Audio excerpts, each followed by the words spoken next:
So I don't wear nothing but players. What are the rules to dressing? Dress to impress. You can't come out half-stepping, you know. And if you're gonna put it on with the guys on our team, you're gonna take a lot of criticism. I think this was an expensive suit, and they want to call my suit pajamas. So I got this new beer man hats, you know. Everybody going to regular hats and all that. So you get throwback jerseys, I got throwback hats. You know, I picked these up at a truck stop one day. Now, what's the proper way to wear a hat? Probably stick it on your head, you know, and have it cocked over to the right. You know, just, you can't So, I mean, wear a it's hat. not cool to, like, put the hat on. Not anymore, you know. You could just put it on, you know, and try to cover up your eyes. Does anybody ever wear them backwards anymore? Nah, No, that's not cool. If you're going outside to build a house, you can wear it backwards. But other than that, I'm gonna show you the outfit I'm gonna wear for the Raiders. Ooh. Yeah, right. Ooh, I got a good one.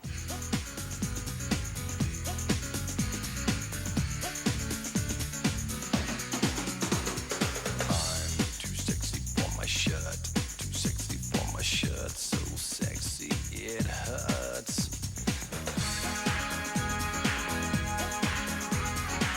This is everybody's favorite. Every woman I know got a purse to match this hat.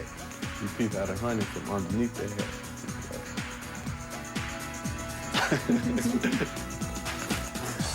Too sexy for my hat.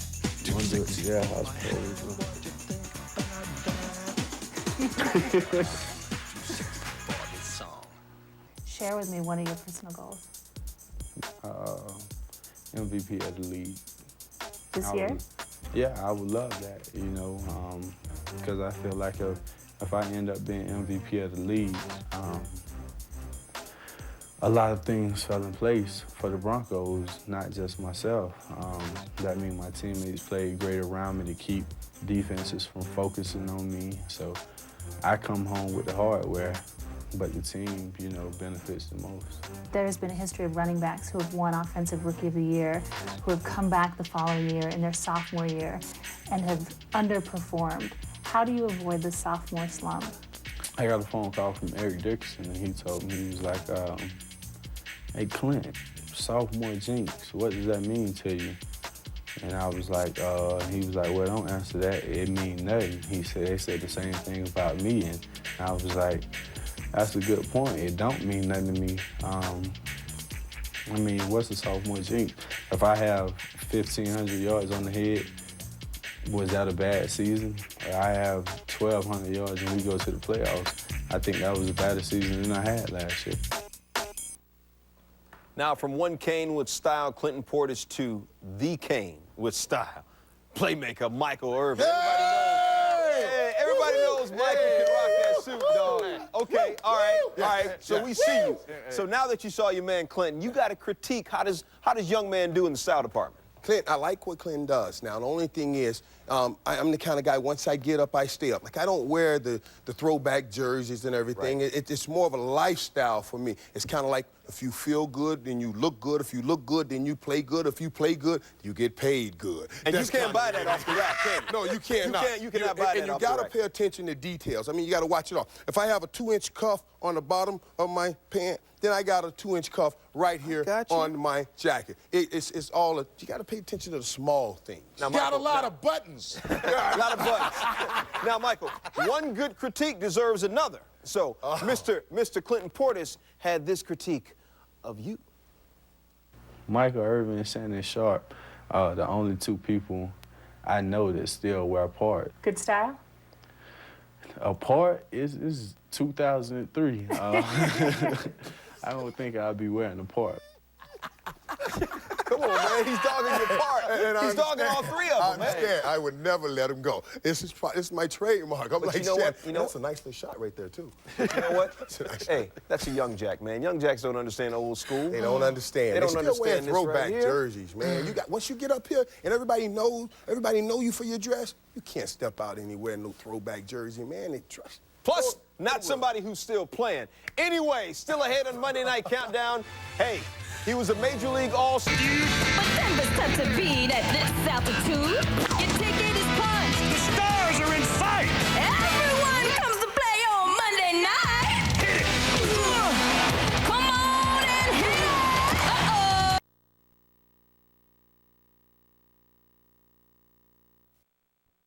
Altitude. Your ticket is punched. The stars are in sight. Everyone comes to play on Monday night. Hit it. Come on and hit it. Uh-oh. Come on and get ready. Oh, Are you ready for some football? a Monday night party. It's a nationwide tour. So let's get it started. Players at the ready. Alan John on the mic. All right. My rowdy friends are here for Monday night. On this first night of autumn, the weather is just perfect. It is 72 degrees in Denver, Colorado, and more than 75,000 people will fill Invesco Field at Mile High for a battle between Denver and Oakland. And out onto the field right now come the Denver Broncos. They'll take on the Raiders and last year's league MVP, Rich Gannon, on Monday Night Football. Al Michaels, John Madden, Lisa Guerrero. Welcome to Denver. It's the 14th Monday night meeting between these two teams, and there have been a lot of classics. What will tonight bring? The Raiders come in with a record of 1-1. They were routed in the Super Bowl. They had a terrible preseason for what that's worth. Then they opened up the year with 17 penalties and a loss to Tennessee. And last Sunday escaped with a harrowing 3-point win over the Cincinnati Bengals. A big early season game for the Raiders tonight. Meanwhile, the Denver Broncos began the year with 2 road wins at Cincinnati and San Diego with new quarterback Jake Plummer, who is okay, separated his shoulder last week, but he'll get the start tonight. And as far as the home advantage is concerned, nobody's had a bigger home field advantage through the years than the Broncos. So already 2-0 on the road. They begin their home schedule tonight. And John, this team amazingly has only been to the playoffs once in 4 years. Are they ready to once again ascend to that elite level? You know, I think the question is still Jake Plummer. It's kind of life after John Elway, and Mike Shanahan hasn't gotten that quarterback to really run the offense that he wants. And now, is it Jake Plummer? I think the jury's still out on him. He's an inaccurate passer. He does throw interceptions, but he's an exciting guy. And then, as you said, with the injury, last week he had the shoulder separation. He made all the throws in practice. I saw him. He looked good. But the question mark is, can he take a hit? What's going to happen after he gets hit tonight? Now, what about the Raiders? Is this still a hangover from January 26th? I think a big hangover. I don't think that they recovered. I mean, they were in the Super Bowl, and they got embarrassed in the Super Bowl. I think their whole offseason, they thought about that. They didn't have a good preseason. But having said that, I remember coming in here last year, and the Raiders they'd lost 4 in a row, and Rich Gannon was down, and everyone was down, and said, can the Raiders? And this guy had one of the biggest nights I've ever seen by a quarterback. At one point, he completed 21 in a row, and they went on to the Super Bowl. Turned their season around on November 11th. What about tonight? The Raiders and the Broncos on Monday Night Football. Invesco Field at Mile High, 3rd year for this stadium. Beautiful stadium, and tonight's game, like all Monday night games, available on HD TV. And a man who has spent his entire career in high definition is the great Jerry Rice, who's with Lisa Guerrero. Lisa. Thanks very much, Al. Last year, the Raiders had the #1 offense in the league. We haven't seen that kind of production on offense so far this year. I know you were very vocal about your disappointment with the offense this past week. What is the key to turning things around tonight, Jerry? I think just playing loose football, and we worked hard this past week, and I think this team is ready. You know, we started off with a little adversity last year. We fought through it. We're going to do the same thing. It's Monday Night Football, so you better bring your best game. Jerry, you mentioned it. This is your 42nd appearance on Monday Night Football. This is a huge game. You're 40 years old, but do you still get chills when you enter into a big game like this? I am so excited, and I love Monday Night Football, and you know, it brings out my best, and I'm just going to go out here tonight and just try to play hard and try to help my team to win. Jerry, good luck to you tonight. Thanks for your time. Al, Jerry Rice is 28-13 on Monday Night Football. As a matter of fact, his very first appearance on Monday Night Football, 1985 right here in Denver. Right here in Denver, he was the #1 choice out of Mississippi Valley State as Mike Honora gets ready to kick off for the Denver Broncos. And Ronnie Jenkins, who came over from San Diego as a run-back specialist, gets set to return the kick. Mike Shanahan, who coached the Raiders in '88 and then in 4 games in '89 before he was fired and replaced by Art Shell. Mike's been here now since '95. Has had a lot of success against the Raiders, but not last year when Oakland swept the series. So here we go with the flash balls popping, and in the mile-high air, the kick is fielded by Ronnie Jenkins, 2 yards into the end zone. Up past the 20, there's a flag down, and another one now at the 27-yard line as Willie Middlebrooks makes the tackle. Larry Nemmers is the referee, and the call will go against Oakland. So they'll be backed up, and on 1st and 10, let's take a look at the Raider offense. Number 58. Rich Gannon, Delaware. Charlie Garner, the Untouchables, UT forever. Zach Crockett, Florida State. Jerry Rice, Mississippi Valley State. Tim Brown, University of Notre Dame. Doug Jolly, Brigham Young. Barry Sims, Utah. Frank Middleton, Beaumont, Texas. Matt Stinchcomb, Georgia. Mo Collin, University of Florida. Lincoln Kennedy, Washington. Garner's untouchable UT is the University of Tennessee.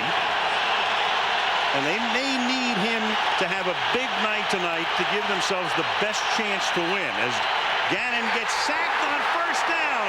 Coming in around the corner was Bertrand Berry. You know, that's one of the things the Raiders have had trouble with, and Rich Gannon has had trouble with. It happened to him in the Super Bowl. It happened to him in the Tennessee game. It happened last week in the Cincinnati game, getting a big hit early. Here comes Bertrand Berry right across the corner. You can see him get up the field, and then he comes to the inside. He's right on Rich Gannon. That has happened to start to take, like I said, the Super Bowl, and then the Tennessee, and then the Cincinnati. In this game, it's happened in their last 4 big games. John, in fact, in last week's game, he was hit in the back and had back spasms from most of the first period, and the first pass that he throws is incomplete. Doug Jolly, the intended receiver. 3rd and 16. Let's take a look at the Bronco defense. Trevor Price, Clemson. Monsanto Pope, Virginia. Darius Holland, Colorado. Bertrand Berry, Notre Dame. John Mobley, Kutztown. Al Wilson, Tennessee. Ian Gold, Wolverines. Lenny Walsh, Boston College. Noah Kennedy, Arkansas. Sam Brandon, UNLV. Delta O'Neal, Cal Berkeley.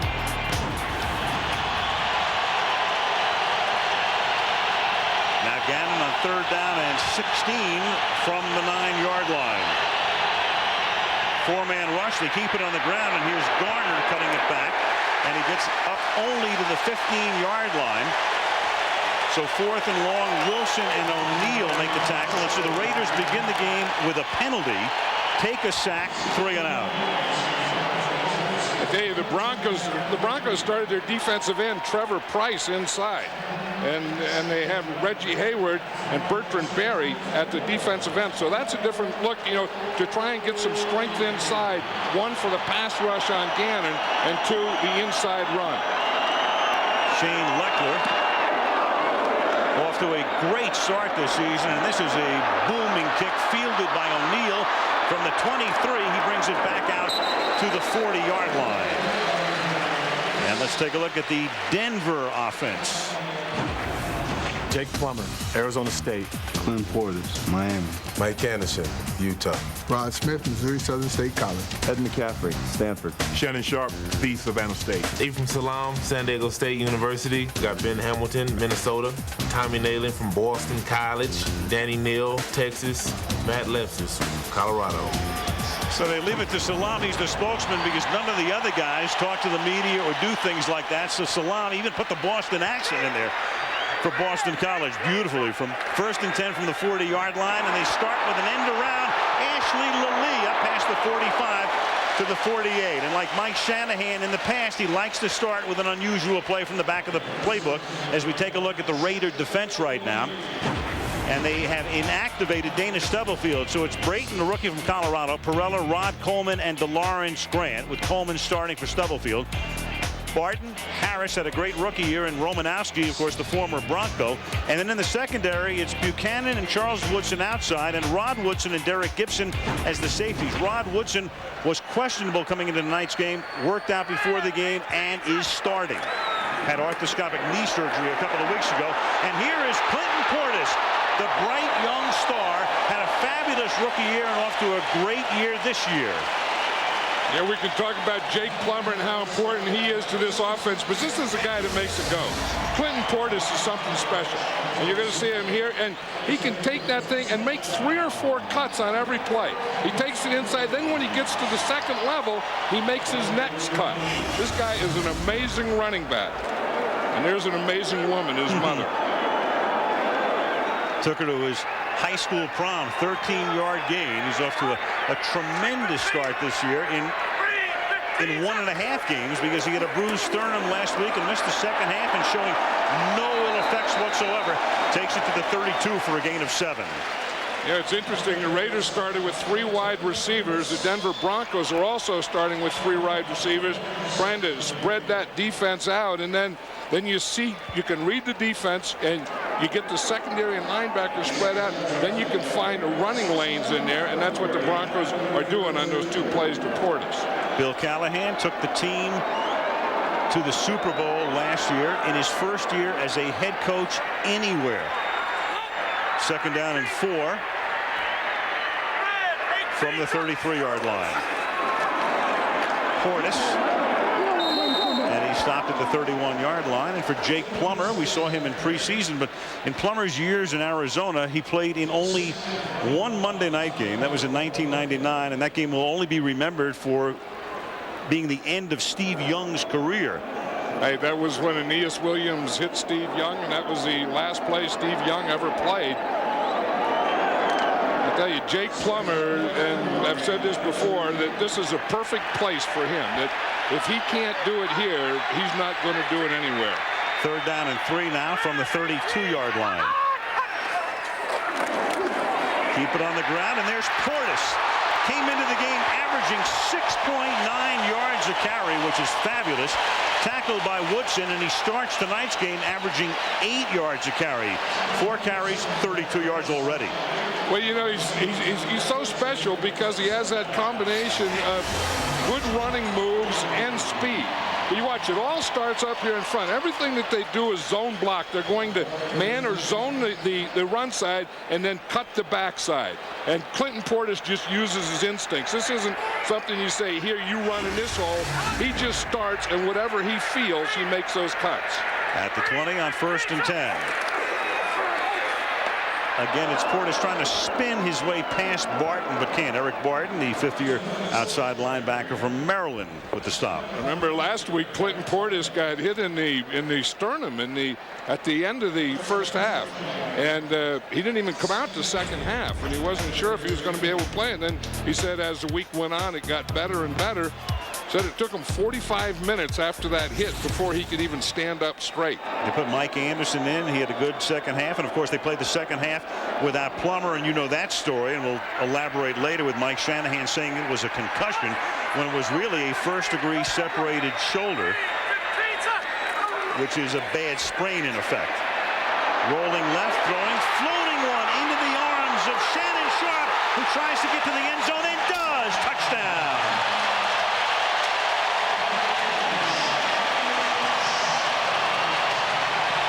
18 yards, Plummer to Sharp. But it's still all set up by Clinton Portis. They run the ball, run the ball, run the ball. Then they're going to bootleg. Clinton Portis starts here. We see that Jake Plummer fakes. Everyone goes to the inside. The Raiders are coming on a blitz, and Shannon Sharp is wide open. But again, it starts by Clinton Portis. They say we have to stop him. All they're doing is running. All they're doing is running. Fake the run, bootleg, Shannon Sharp. Jason Elam tacks on the extra point. So a perfect start for the Broncos. The Raiders go 3 and out. The Broncos march down the field. Plummer throws just 1 pass on that drive. That was it. Plummer to Sharp after Portis sets it up. 7-0 Denver. all-time leaders in that department in this ongoing battle, because Smith, of course, is active, and Ed McCaffrey is right in the picture as well. Touchdown catches 49 for Smith and Sharp. You talk about veteran receivers. We sure have them in this game, not with just the ones you mentioned, and then you look at the other side with Jerry Brown. I mean Jerry Brown, Jerry Rice, Tim Brown. I mean, there's just so many great players in this series. One guy the Raiders are missing, though, is Jerry Porter, the emerging star wide receiver, out after abdominal surgery and out for probably another month or more. Ronnie Jenkins, 2 yards into the end zone, out past the 20, runs into his own man, and then gets taken down at the 28. So the Raiders begin their second drive from that spot with 9:22 left in the opening period. In Denver, Broncos 7, Raiders nothing. From the 28-yard line, Garner is the running back. Charlie Garner taken down right away by Ian Gold. Rich Gannon, 16th year, the only player in the league who went to Delaware. And here it was last year, 34 of 38, dinking and dunking and then going long when he had to against Ray Rhodes' defense. Ray is now in Seattle as the defensive coordinator. And there it was last year, the pass chart for Gannon. He was 22 out of 26, 5 yards and under, 8 for 8 between 5 and 15, and 4 for 4 over 15 yards. Now he throws off his back foot. A flag is thrown by the umpire. So guess what? It's as automatic as a Jason Elam extra point when the umpire throws it, offensive holding. And it's darn near as automatic as the start of Raider games. If you look at anything that has really stopped this offense over the years, it's been penalties. You know, I mean, here it's a holding. In Tennessee, they had a bunch of false starts, 17 penalties. Holding offense, number 74. 10-yard penalty, repeat second down. That's Matt Stitchcomb. The center, he's been a guard and he's been a tackle. And then when they lost Barrett Robbins and Adam True became the center, they moved Stitchcomb to center. And he came and beat out Adam True. There is Barrett Robbins, of course, of Super Bowl infamy. Hasn't played yet this year. Underwent treatment, of course, for depression and alcoholism. Also had knee surgery, so he's inactive for the third game of the season. Second down and 20. The ball is at the 18-yard line after the penalty, and it's a short gain for Charlie Garner through the middle. And Bill Callahan, John, was telling us last night, the bugaboo for us has been third down, and there's no wonder when they're always in third and long.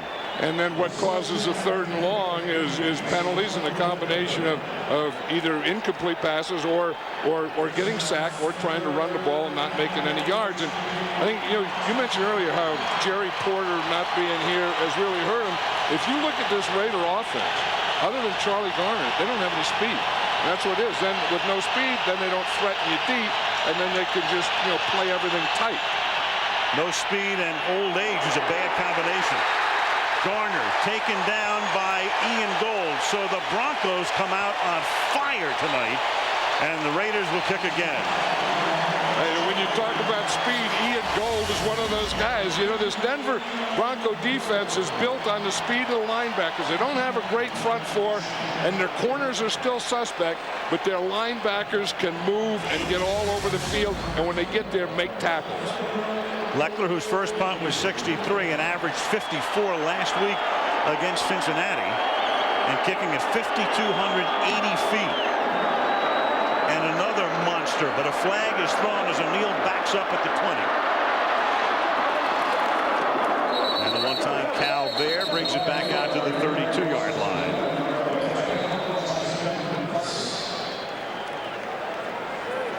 How about these Denver Bronco uniforms, the old blue jerseys and blue pants?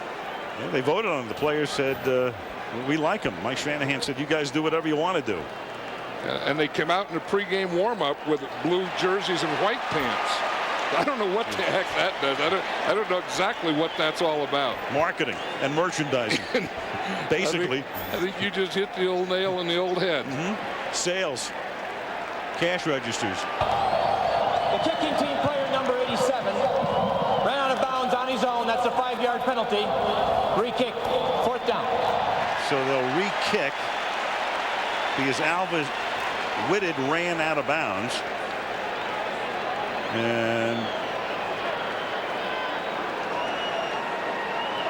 here's the Denver Broncos before practice. You see they had the blue jerseys and the white pants on. So they wanted to think the Raiders, or make the Raiders think we're going to wear blue jerseys, we're going to wear white pants. And lo and behold, the game starts, and look what broke out. John, it used to be orange. They were the orange crush. What are they, the blue crush now? And speaking of uniforms, last week they were supposed to have taken their dark uniforms to San Diego, but didn't.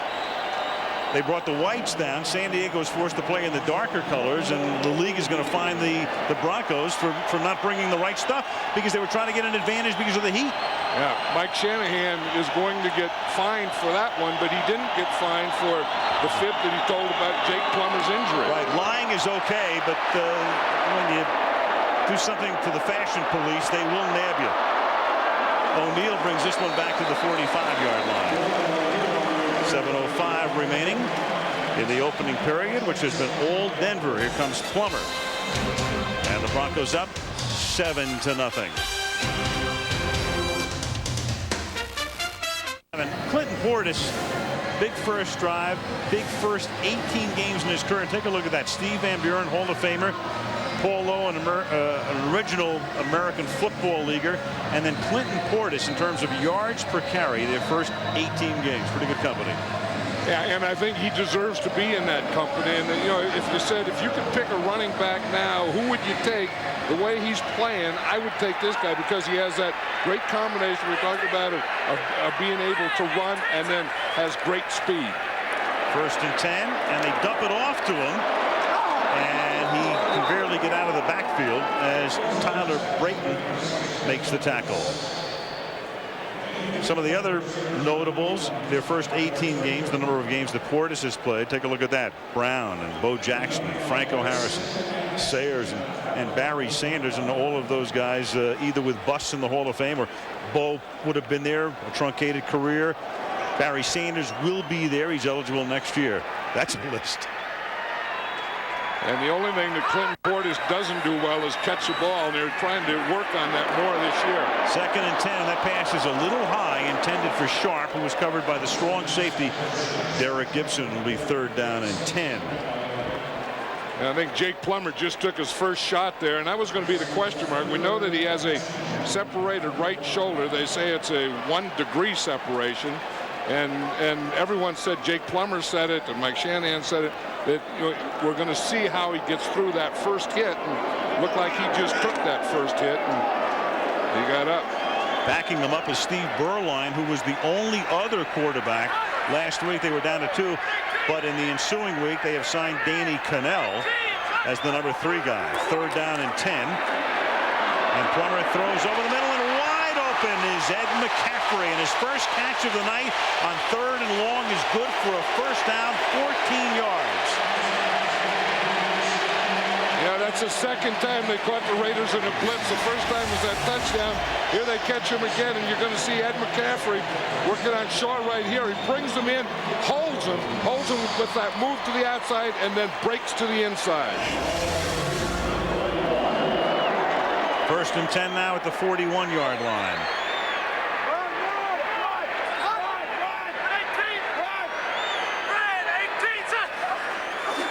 And with Portis out, they give the ball to Mike Anderson, and he's tackled on the play by Eric Barton.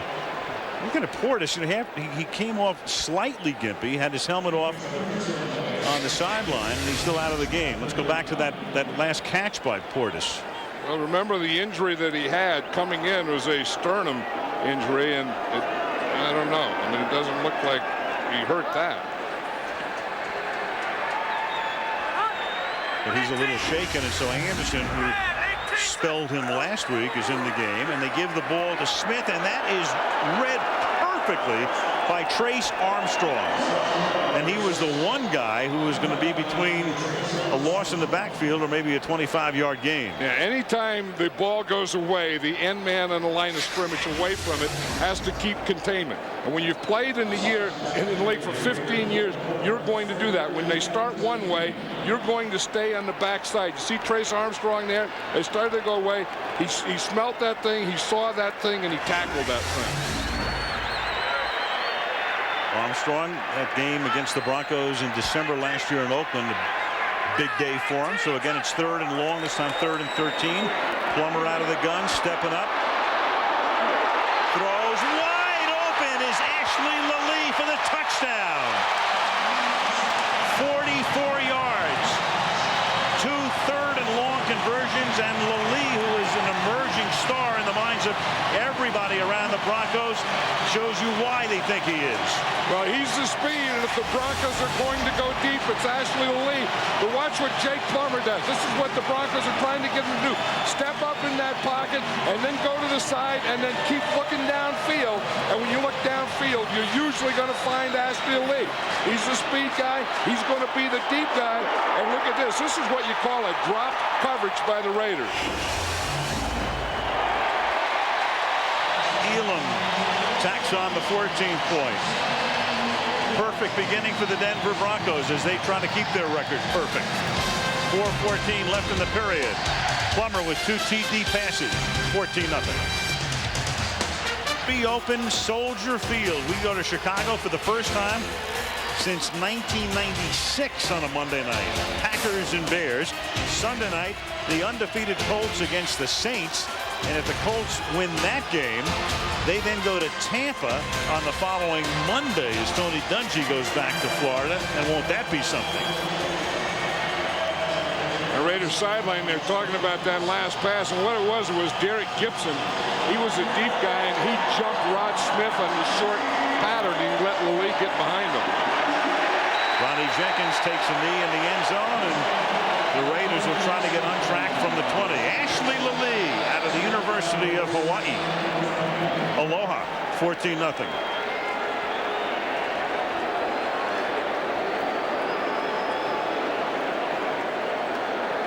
Jerry Rice and the Raiders ready to take over at the 20-yard line.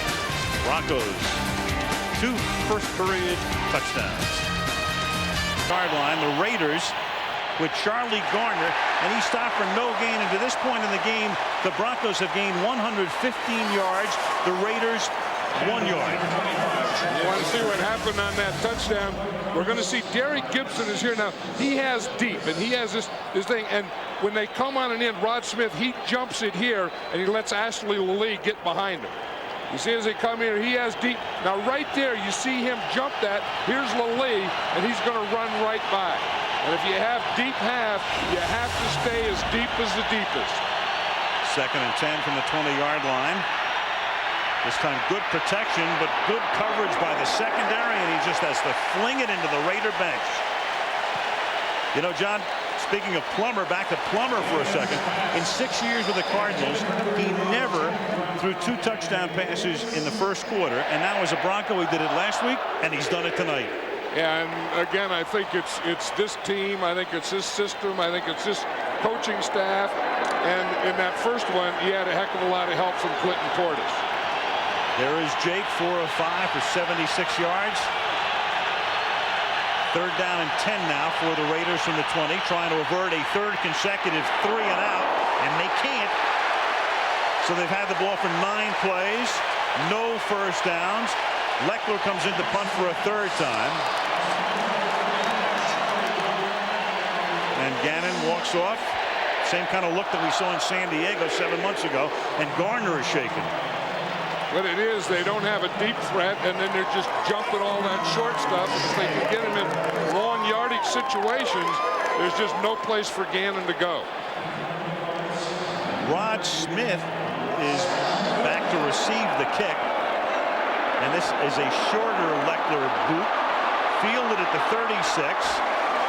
And Smith, the elite receiver, takes it back to the 50-yard line. So again, the Broncos are set up in very good field position.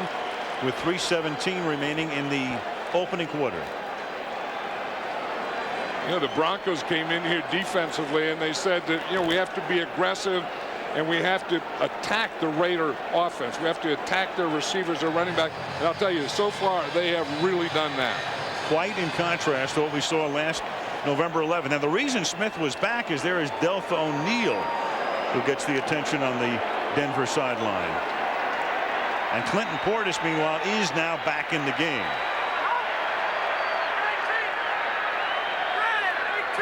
From midfield on first down, Plummer stumbles but gets up, and the snake shows you why that's his nickname, and throws, and it's juggled and caught, and it's a 1-yard loss. All of that for a 2nd and 11. Mike Anderson was the receiver. Yeah, and that's a great thing that Jake Plummer could do, and I think that's why Mike Shanahan, after living with Brian Greasy and not being able to move, was so impressed with Jake Plummer, because we talked to him the other night and said, you know, is he everything that you expected when you got him? He said he's more than I expected. He said he throws better, he throws better in the run, and he does a lot of things that I really didn't think he could do. But again, he's not an accurate guy, and he will let some fly on you once in a while. As he did on opening day when he had 3 picks, but they still had more than enough for Cincinnati. And that's flung over the middle and caught on the run by Lilly. Inside the 10 and out of bounds, where it'll be first down and goal. What separated shoulder? Boy, did that have zip on it. Well, they didn't get a rush on him. Yeah, we talked about this Denver offensive line, the smallest in all of football. That, you know, they're good run blockers, not great pass protectors.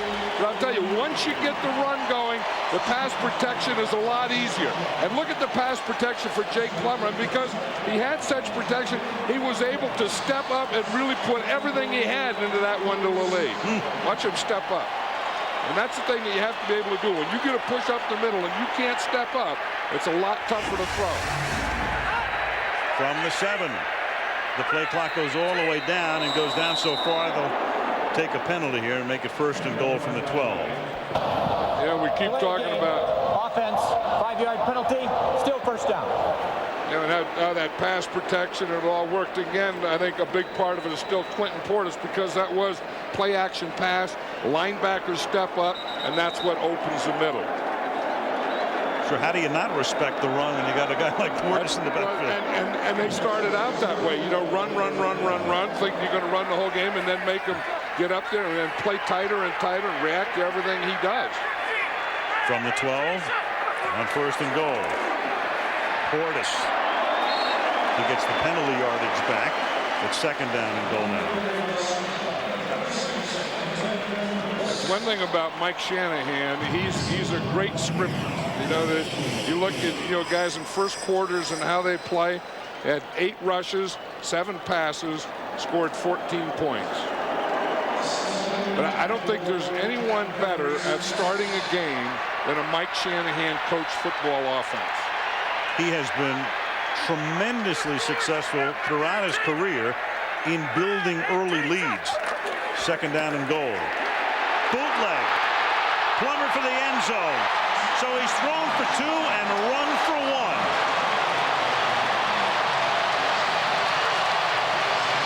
Whoa, baby, this looks like San Diego right now.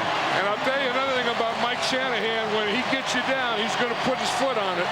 This isn't something he's going to say, like, we have a good lead here, now let's go off. If he can score 80 points against the Raiders, he's going to do it.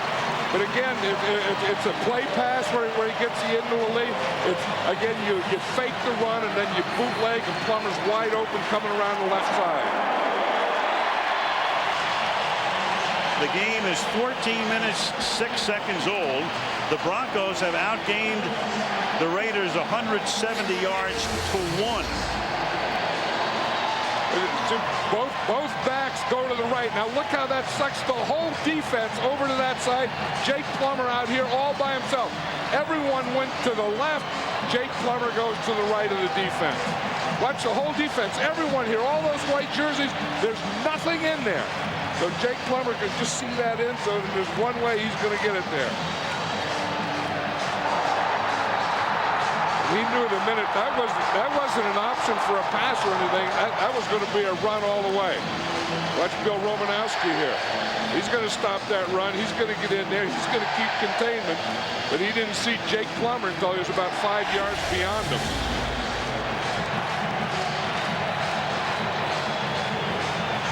Shanahan has that look in his eye, does he? Oh, I got him right where I want him. Yeah, and there's no team he loves to have right where he wants him more than that team. Al Davis, who is the Raiders, in effect. There's no question about that through the years. Hired Shanahan in '88. It just was not a match made in heaven. And Davis, of course, has given so many young coaches their first opportunity, including, of course, the man standing next to me. Right, and he did when I was a linebacker coach and only been in the league for 2 years, and I will forever appreciate that. Ronnie Jenkins feels this one 7 yards deep. However, the Broncos may have been offside because there's a flag down back at the 30-yard line. And that would mean that somebody had most likely come across the line of scrimmage before the kick was in the air. That is the case, so Ronnie Jenkins might get an opportunity to run it back. We talked about Shanahan, and John mentioned scripting of the plays. Take a look at that in his career. 150 games, 130 here, and 20 with the Raiders. He has led 76 times. He's trailed only 36 times, and 38 times at the end of the first period that has been tied. So take a look at this in terms of the perspective of it. Of all of the coaches in history, Mike Shanahan is the only one who has had the lead in the majority of his games at the end of the first quarter. Greasy Neal, Hall of Fame. Jeff Fisher, pretty good as well at Tennessee right now. Yeah, and I bet that Bill Walsh would be that type of guy too. You know, there are some guys. I think that Don Shula was the first guy that I remember scripting the first plays, and Miami was always good in those days. And then Bill Walsh's teams and Mike Shanahan, I think, learned that. And if he's a master of anything, and maybe he's a master of a lot of things, he's a master of scripting. Yeah, well, they call him the mastermind. He's such a good writer, we should get him to do a couple of pilots for the new season. There is the scriptmeister right there. You know, and then you wonder what he has in mind for the next 15. And Alex Gibbs, who used to be with the Raiders, is a line coach. He's a fabled line coach, and he's kind of like an in and out line coach these days. Lives in Phoenix and, you know, shows up for games and comes in and out because of former health issues. But looks nice and pink right now, doesn't he? Yeah, he retired, and then now he's a consultant. As you say, he comes in and out. I heard that next year he's going to come back full time. Kickoff now from the 25-yard line, fielded by Jenkins. And he gets buried by Nick Ferguson, reserve defensive back. Well, we talked about this looking like San Diego, and I don't mean against the Chargers. It looks like San Diego on January 26th against the Bucs, and there it was. The Raiders in their first Super Bowl since '83. Gannon threw those TD passes to Porter and Rice, but that was well after Tampa Bay had set the tone of the game, and only 19 yards on 11 carries. We talked about Robbins before. He was one of the big stories that day when he was inactivated for the game, and Adam True was the center. And now it's 1st and 10 from the 30-yard line as Gannon flings it to the outside for Rice, and that's incomplete. The coverage by Lenny Walls, who's the tallest cornerback in the league at 6'4" and change. You know, and on that one, Rich Gannon couldn't get everything on that one because he had a rusher right at his feet. I mean, that's the thing where you can't stand up, you know, and you can't step into that. And Rich Gannon on this last one wasn't able to step on it. You see, here's Dorsett Davis, number 96. He gets the push right there. In fact, he takes Lincoln Kennedy right back into Rich Gannon. Gannon on 2nd and 10 throws, and that'll be a 6-yard gain as they hit Zach Crockett. They had Crockett and Wheatley in the backfield on that set. You know, because the Raiders don't threaten you deep anymore or have the speed where you worry about, look how short the linebackers play. They're going to sit right in here and just wait for those short crosses and check that. See them sit, wait there right about 5 yards. And they're going to be able to knock those guys off or tackle them right there when they catch them. They have nothing to drive the linebackers deep or make the linebackers take deeper drops. The Raiders have been playing football since 1960. This is only the 3rd time in the history of the franchise they have trailed by 21 points. End of 1. Perfect opening salvo for Denver as Monday Night Football resumes after this message and a word from our ABC stations. Lisa Guerrero, a perfect opening period for Mike Shanahan's club. And now the Raiders still seeking their initial first down. Begin the second period with a 3rd down and 4 from the 36. And Gannon flings it, and it's caught by Jerry Rice. And Rice gets into Denver territory to the 46-yard line. So that's the best thing that's happened to the Raiders in 15-plus minutes. 18-yard gain. You know, and that's their first down. It was an interesting formation. It was an open backfield. They had 5 receivers. And you're going to see Jerry Rice just come across the zone here, and he got in that gap, and Rich Gannon hit him in that gap. And they're in the same offensive formation right now. 5 receivers, no running back. First down is Gannon checking, and then flings deep and incomplete. And they had everybody covered, including Jerry Rice, who on that catch, John, he's caught passes in 260 consecutive games. That's more games than any other receiver in history has even played. Yeah, and you look at Jerry Rice and you remember when he came in and how hard he works. I think that's the thing. You know, like Mike Shanahan was talking about him when he coached Jerry Rice, the thing that impressed him, not only how great a player he was, but he works harder than any other player, and that's why he's better than any other player. Second down and 10. From the 46, Gannon avoids the sack by Wilson and then throws it out of bounds. 3rd and long to come, and a flag against the Raiders. Holding.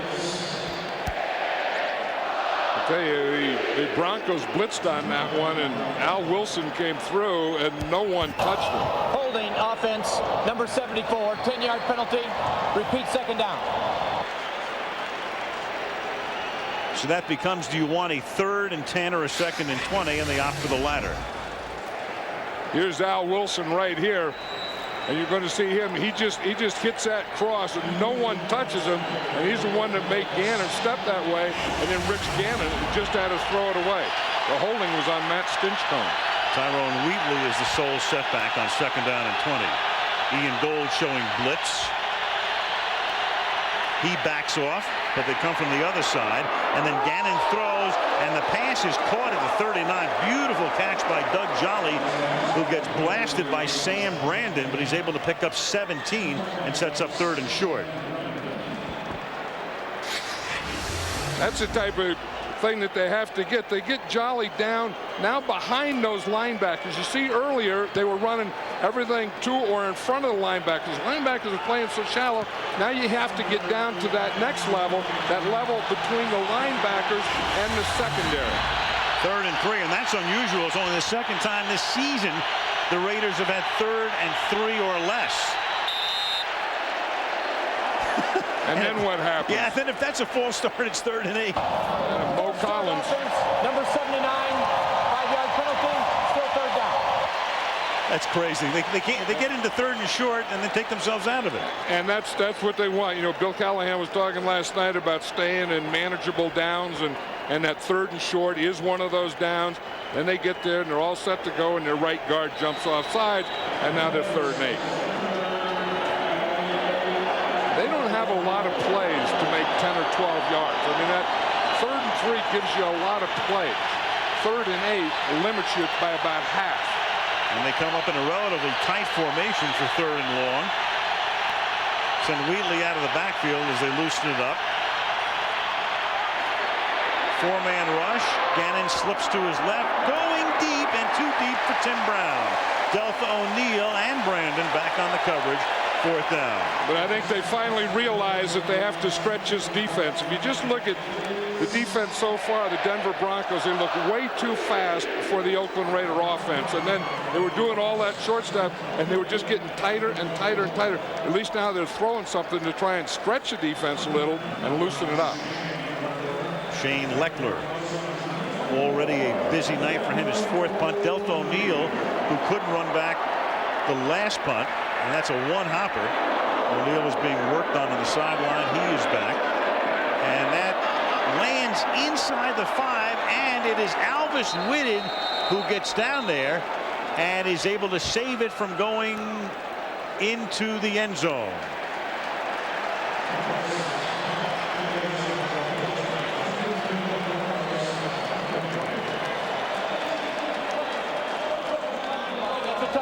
It's a touch. No, originally it looked as if they had not ruled a touchback, and then Nemers said, yes, it is, at the 20-yard line, just barely.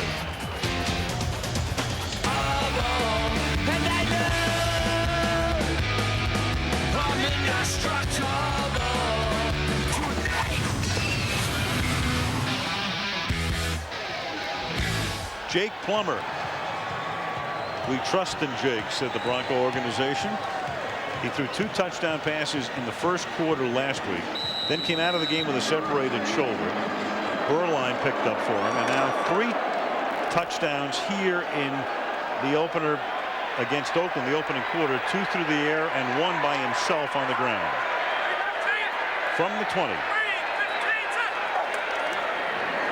Portis turns to cut it back, slips out of the grasp of Travian Smith and turns no gain into a short gain. This guy is something we were talking about, you know, the moves that he has, and just on this play, it's kind of like a Barry Sanders type run. Remember how Barry Sanders would have a runner would only go 2 or 3 yards, and you'd say, geez, what a great run, a great 2 or 3 yard run. That's what that was with Clinton Portis. So he had a move, he had another move, he went down, his hand went down, he had a spin, and his brother said, I remember when he used to do that when he was in grammar school. 2nd and 6. And a timeout taken here by Denver. That's their first team timeout. Apart from that, everything's been perfect for Denver. At the 24-yard line for the Denver Broncos. Good play fake, buys time, hits McCaffrey, and rolls his way across the 30 for a first down. Travian Smith with the stop. You know, the old thing, success breeds confidence, and Jake Plummer has sure been something tonight. I mean, he started with Clinton Portis' run, and then because of that, he could do this. He comes out on a bootleg, hits Shannon Sharp out there. And we see him on this one. Pocket breaks down, he has to step up, finds Ashley will lead deep. And then he puts up, again, stepping up there and putting everything on that one, and then the bootleg run for the touchdown. 3 minutes into the period. Pitch back to Portis, flag. Tackled by Travian Smith. The thing that Jake Plummer brings you, Al, I think, is you know what Clinton Portis, what a threat he is running the ball, but Jake Plummer becomes a pretty big threat. If you want to go with Clinton Portis one way, Jake Plummer can run the other way. Holding, number 97. That's a 5-yard penalty, automatic first down. John Perella, another penalty.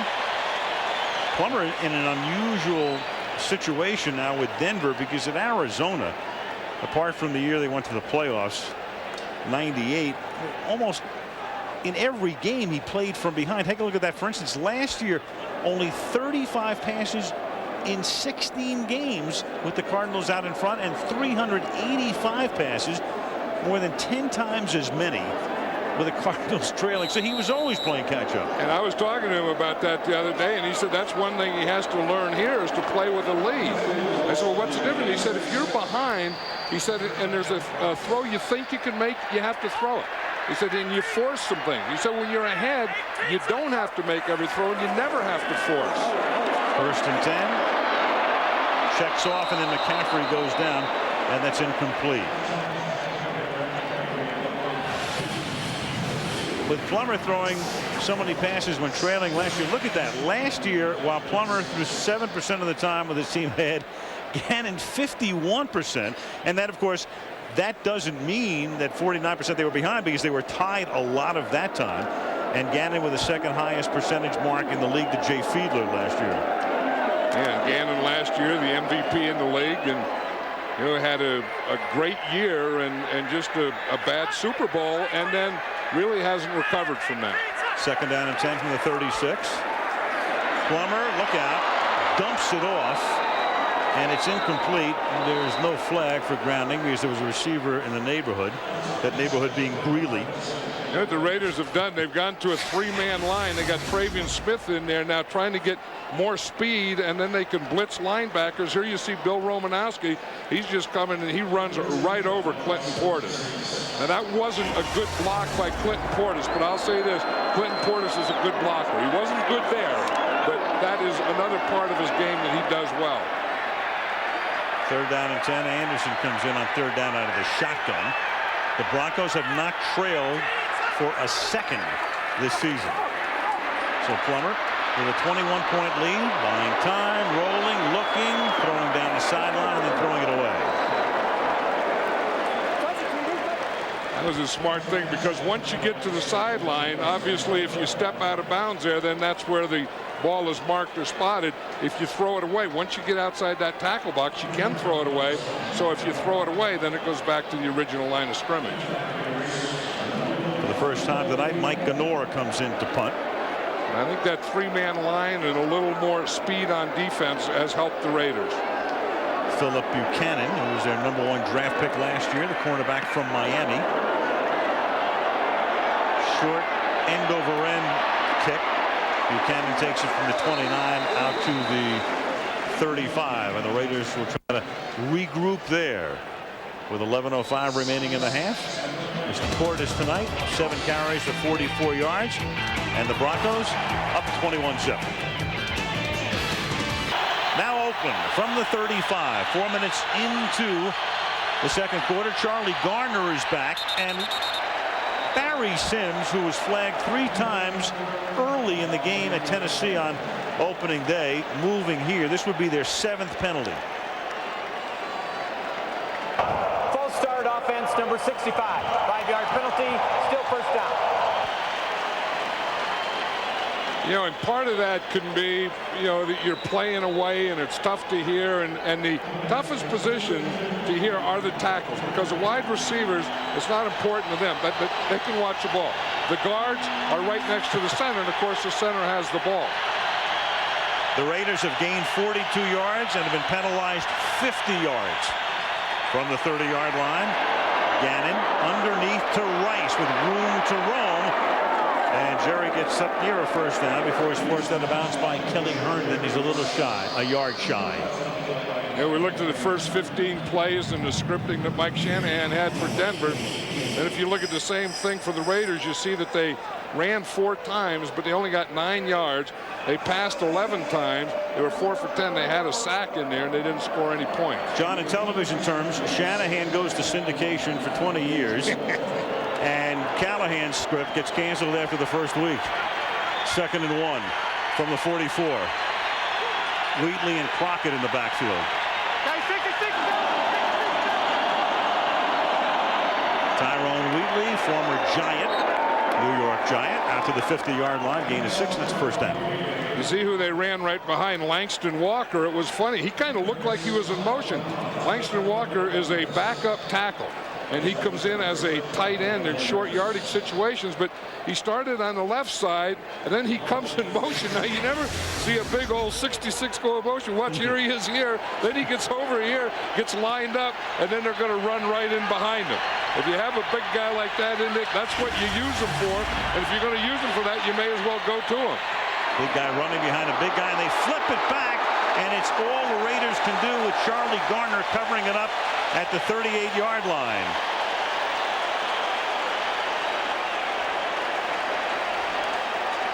If there's anything that you don't need, and again, when you try a gadget play or a trick play and it doesn't work, it always looks stupid. But I don't know. I mean, the Raiders were just kind of getting going, and they get this. They bring the ball to Curry, and he's going to try and run an option to Charlie Garner, and he flips a bad option. And you think, where the heck did that play come from? And then when you get the answer to where it came from, you say why? Why and get rid of it. It looked like a special teams play. That's a run-back play. 2nd and 22. Gannon under pressure, avoids the sack, and then throws incomplete. The Broncos want a grounding call. Trevor Price put the heat on that time. There's no intentional grounding. 3rd down. Well, Rich Gannon really looks frustrated, though, doesn't he? And I think that, again, they started to get a little momentum. I mean, they get a short yardage, they pick up a 1st down, and then they come with the trick option type of thing, and that took any momentum that maybe they were going to get and just took it away from them. And now they put themselves in a 3rd and 22. They have to get to the Denver 40. And the Broncos with a 3-man line. Look at how deep the linebackers are now. 3 rushing, 8 covering. And Gannon will take off, and there's no room to roam there because Bertrand Berry is right there. Otherwise, Gannon would have had about 25 yards, but Berry says, forget about it. You know, and the biggest thing about this Denver Bronco defense and Raider offense, the Raider offense looks slow, the Denver Bronco defense looks fast. Here's what I was saying, look how deep the linebackers are. They're going to give him all this stuff because of the long yardage.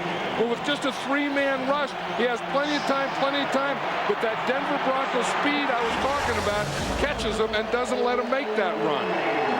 Bertrand Berry, meanwhile, a guy who doesn't get a lot of publicity, already has 4 sacks. And Leckler bangs this one. Oh, just barely over the goal line. Almost a perfect kick, but into the end zone. 63 yards, 43 net. Broncos get it again, 8:42 to the half, 21-0. The rest of the world still reeling over the death of John Ritter. 1st and 10 at the 20-yard line. As Plummer looks downfield, thrown against the grain, and incomplete. Everybody covered. Plummer was great expectations coming out of Arizona State, where he was a big star and then drafted by the Cardinals. And when you take a look at Jake Plummer and what he did at Arizona State, I remember this play in the '97 Rose Bowl, late in the game, 11-yard run on 3rd down, a minute 40 left. That gave ASU the lead. If that holds up, and it didn't, because Ohio State was able to march down the field with a dramatic drive of their own, you could make a case for that being the greatest play in college football history. As Portins gets taken down, and John, I know that's going to create a lot of argument, but if you think about it, Plummer goes in. That's why they call him the Snake. A marvelous play. It gives them the lead. They win the Rose Bowl. They would have finished undefeated, and they would have won the national championship. Yeah, and then history would have been a lot different. I mean, then you would have been a lot happier at the time. You'd be a lot happier now.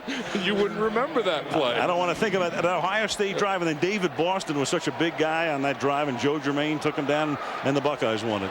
Yeah, I mean, isn't it something how, you know, the ball goes one way and something happens? I mean, we had, you know, I'm not even going to bring up the Pittsburgh Steelers thing where we do that and we have the game won, and then they come back and do that immaculate reception. Ifs and buts, candies and nuts and all that stuff, and Travian Smith breaks up the play. Flag.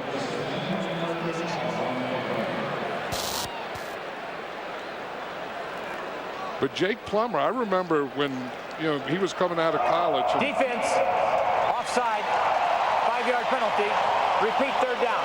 You know, and Bill Walsh said, and if there is a quarterback guru as a coach, it's Bill Walsh. And I think Bill Walsh knows more about quarterbacks than anyone. And I remember when Jake Plummer came out, he said that he was going to be the next Joe Montana, that he was that type of quarterback. And then, of course, he goes to Arizona and he doesn't play that way. And then, you know, there's been question, you know, was Bill Walsh wrong or not? So all those figures tilted toward the negative side, but then he comes here. There are his numbers tonight. 2 passing touchdowns, 1 rushing touchdown. It's 3rd down and 6 now. After another penalty against the Raiders, that's their 8th. And Jake on the mark, and Rod Smith, if they give him forward progress, does have the 1st down. And a lot of frustration, and another flag here as Smith got into the middle of it.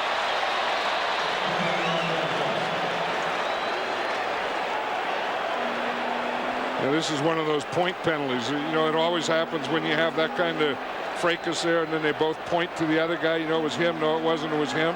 I didn't do it. Chris Cooper and Smith with pushy, shovey. And then the coaches get in, they're pointing.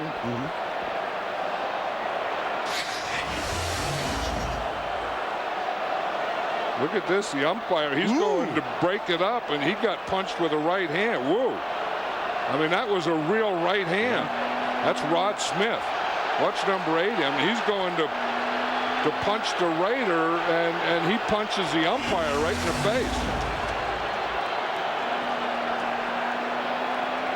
Personal foul against Denver. They're going to have to throw Rod Smith out of the game if they call that for punching the umpire. And then another flag just came down after the call was made, so there's some jawing going on down there, clearly. Well, you know, when you talk about heated rivalries, these types of things happen in heated rivalries.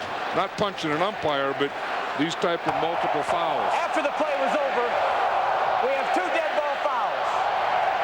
We had a personal foul on number 80 of the offense, and we had unsportsmanlike conduct on number 50 of the defense for taking his helmet off. Those 2 penalties were all set at the dead ball spot. The result of the play was a first down. So the Raiders get an initial break, and then Barton takes his helmet off. And Smith, fortunate in a sense not to get thrown out of the game, but clearly, I mean, it was he didn't mean to punch the and whoa, they are going to throw him out. Forget about inadvertent. Hit him or not, Smith is gone. Yeah, that's right. I mean, that's one thing that they have to do. They have to protect the officials, and you can't touch an official on the field. Now, as you say, Rod Smith didn't mean that, but he meant to hit someone else. Sure. And when you're swinging, you hit an umpire, you have to leave. He meant to hit Chris Cooper and winds up hitting the umpire, Andre Wash, and he's gone. You know, he's going over there saying, I didn't mean it. And not only does he have to leave the game, but he has to leave the field. He can't stand on the sideline. When a player is kicked out of the game, he has to leave the field. So Rod Smith, 1 catch tonight, 7 yards, ejected and dejected. Yeah, but how about the other side? Eric Barton takes off his helmet. Watch it. There's the punch to the face. I mean, you have to go for that. Eric Barton takes his helmet off, and they get 15. So we're back to 1st and 10 now. And then Anderson loses the ball, but covers up. And we'll get about a 2.5-yard gain on the play. Now, when you see the strong safety up like that, you know, we always talk about 8 men in the box, bringing the strong safety down. When Derek Gibson is up and making a play in the backfield, they are playing run. They are playing 8 men up on 1st down. 2nd and 8. So Smith out of the game, which means more time since he, along with Lee and McCaffrey, were rotating. So Lee and McCaffrey will now see more action. Of course, you have Sharp as the tight end, and you can throw to the backs as well. 2nd down and 8. Plummer setting up the screen. Caught here by Reuben Drones, who scored a touchdown, the first touchdown of the game against San Diego, and the ex-Lion takes it out to the 42, and that'll move the chains.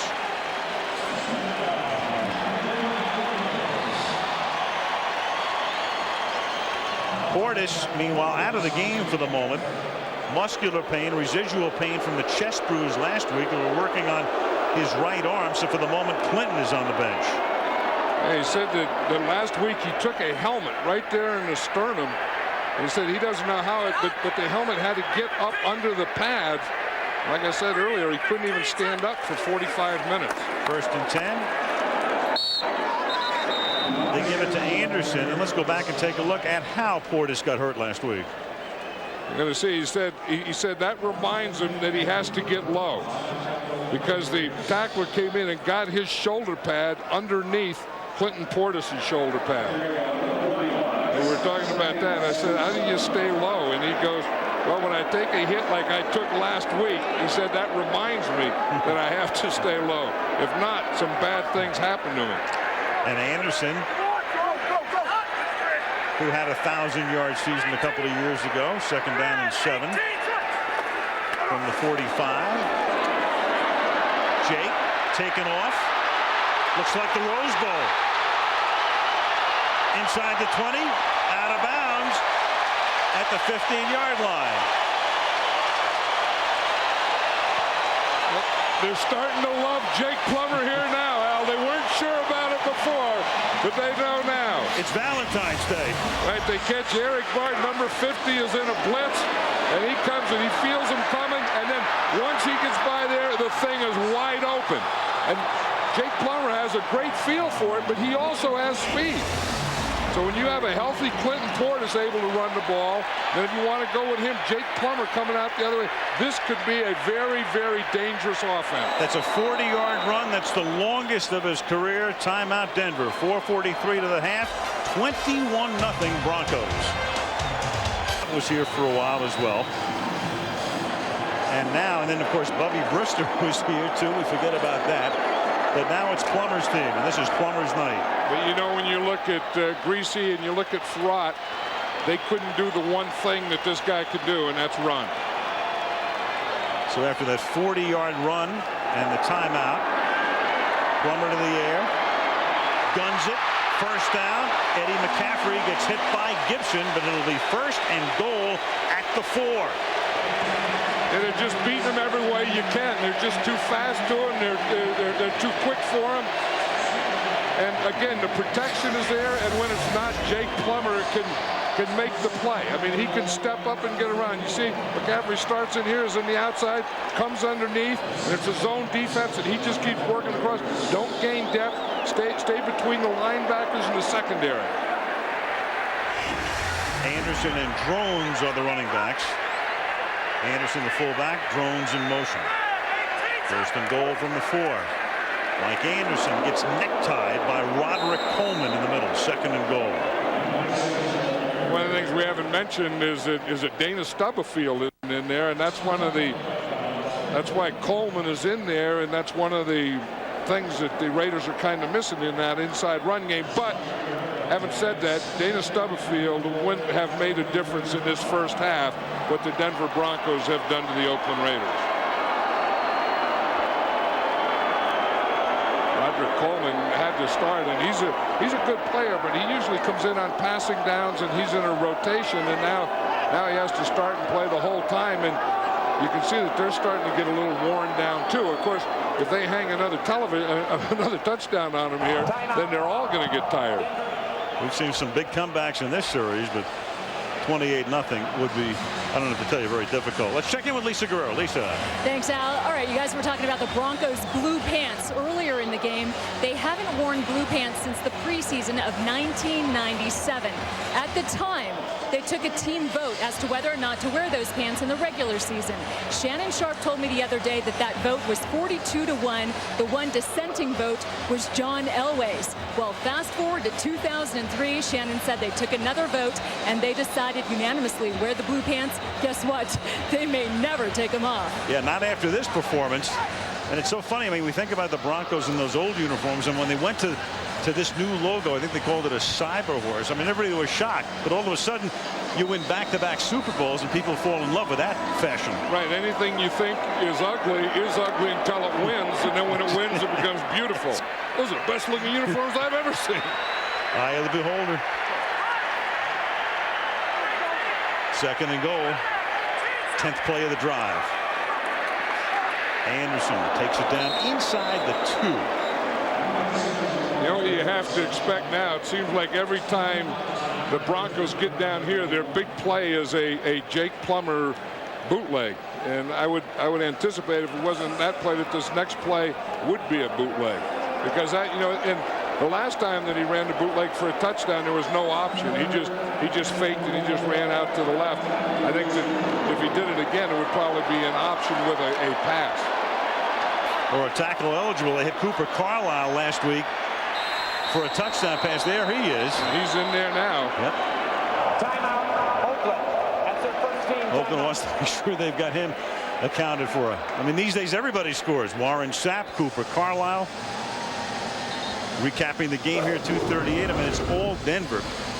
to this point from the outset.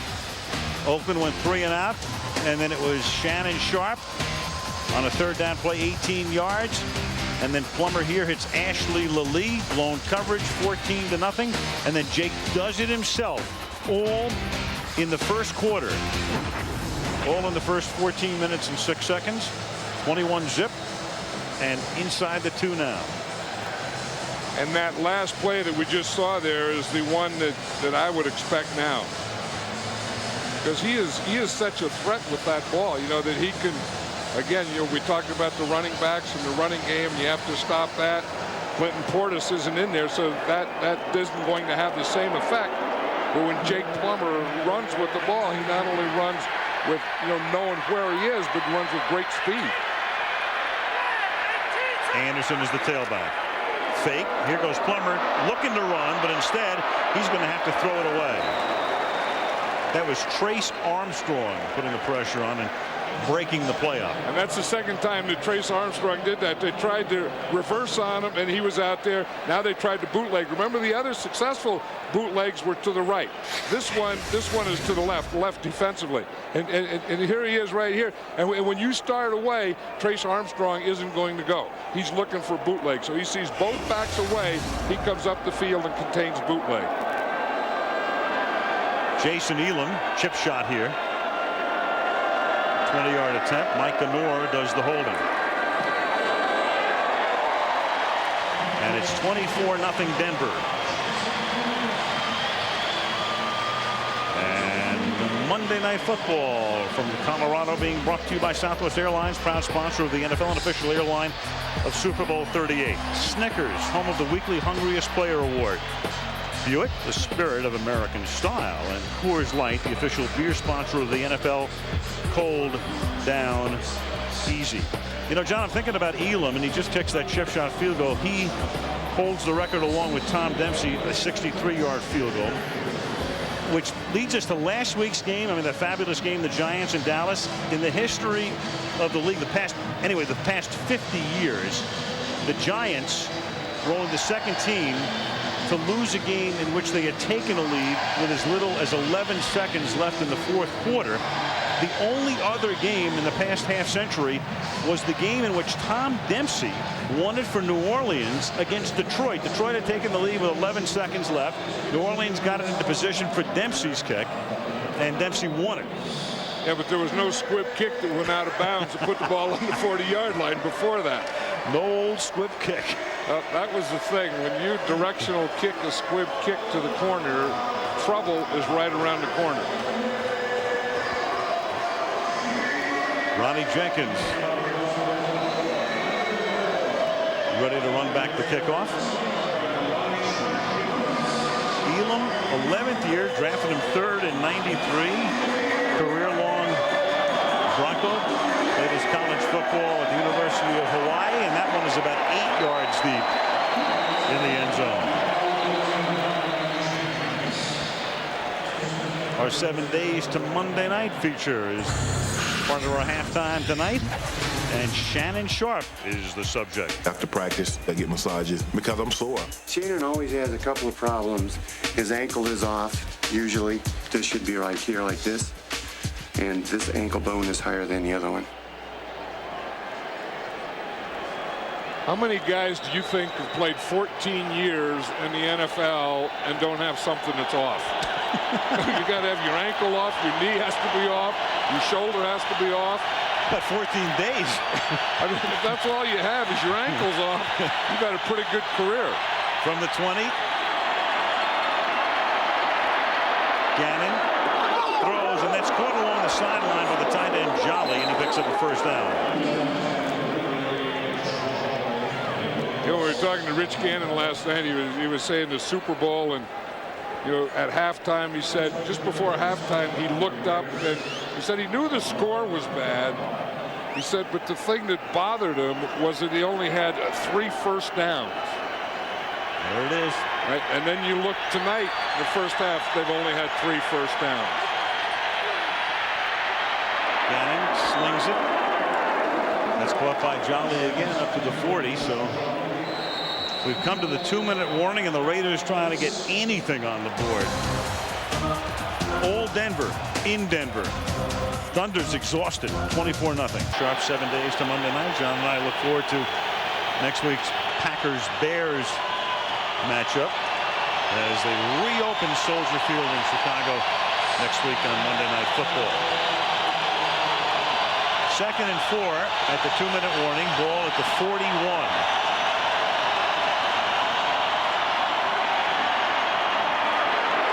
And Jolly gets taken down by Delta O'Neal. You know, Larry Coyer is the defensive coordinator of this team and the Denver Broncos, and he was saying that last year when the Raiders came in here, he said they just embarrassed him. He said because we didn't compete. He said, I'll guarantee. He said, I don't know what's going to happen tonight, but I'll tell you, we're going to compete. 3rd and a short 3. Under pressure, down he goes. A rolling sack by Reggie Hayward. Well, now they have him when they want him, and they can do anything that they want. And we see him blitzing him. We see him with a 4-man line, always putting pressure. And here it's going to be a stunt. And you can just see where the linemen cross. Here we start right here. And you see he starts in the inside and then comes around to the outside. But the big thing that impresses me again with this Denver Bronco defense is their speed tonight. 4th and 12 as Leckler punts. O'Neal fields at the 14. Brings it back to the 30. Gannon is unbelievably honest and frank. Lisa Guerrero sat down with him last night. Listen to what Rich had to say. I'm over it. I mean, it's something that you have to live with the rest of your life. Anytime you look at the highlights from that particular Super Bowl, but it's, as I said a long time ago, it could define me professionally, but it'll never define me personally and who I am, and that's really how I look at that whole game. Lisa asked him about the Super Bowl. I think he's being too hard on himself. I don't think that will define him. No, it won't. But it's something that he's lived with because he's such a competitor, and he's so serious about everything he does and hard work, and it's hard just to get something like that out of your system. Quarterback draw. 3-yard gain to the 34.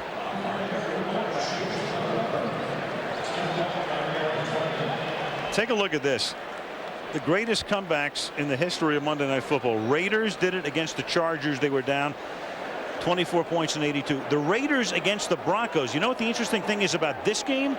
Shanahan was coaching the Raiders and came from behind, and they won in overtime. Jets-Dolphins in that classic game in 2000, and then Raiders against the Saints. So the Raiders have been involved in 3 of the 4 biggest comebacks in Monday Night history. And for Mike Shanahan, this is like eating a 5-course gourmet meal against his old team. And he's only on course number 2.5. Halftime. 24-0. Back after this message from the NFL in a word from our ABC. Yeah, I can play football and I can fish. The thing that I love about the game is the getting ready, Monday through Saturday. The practicing, the meetings, the working out, the film study. As we take a look at the Cowboys starting offense. Troy Hambrick, Savannah State. All I heard, Troy Hambrick, Savannah State. All I know is that on Monday Night Football, we got a guy out there on the biggest stage, Savannah State.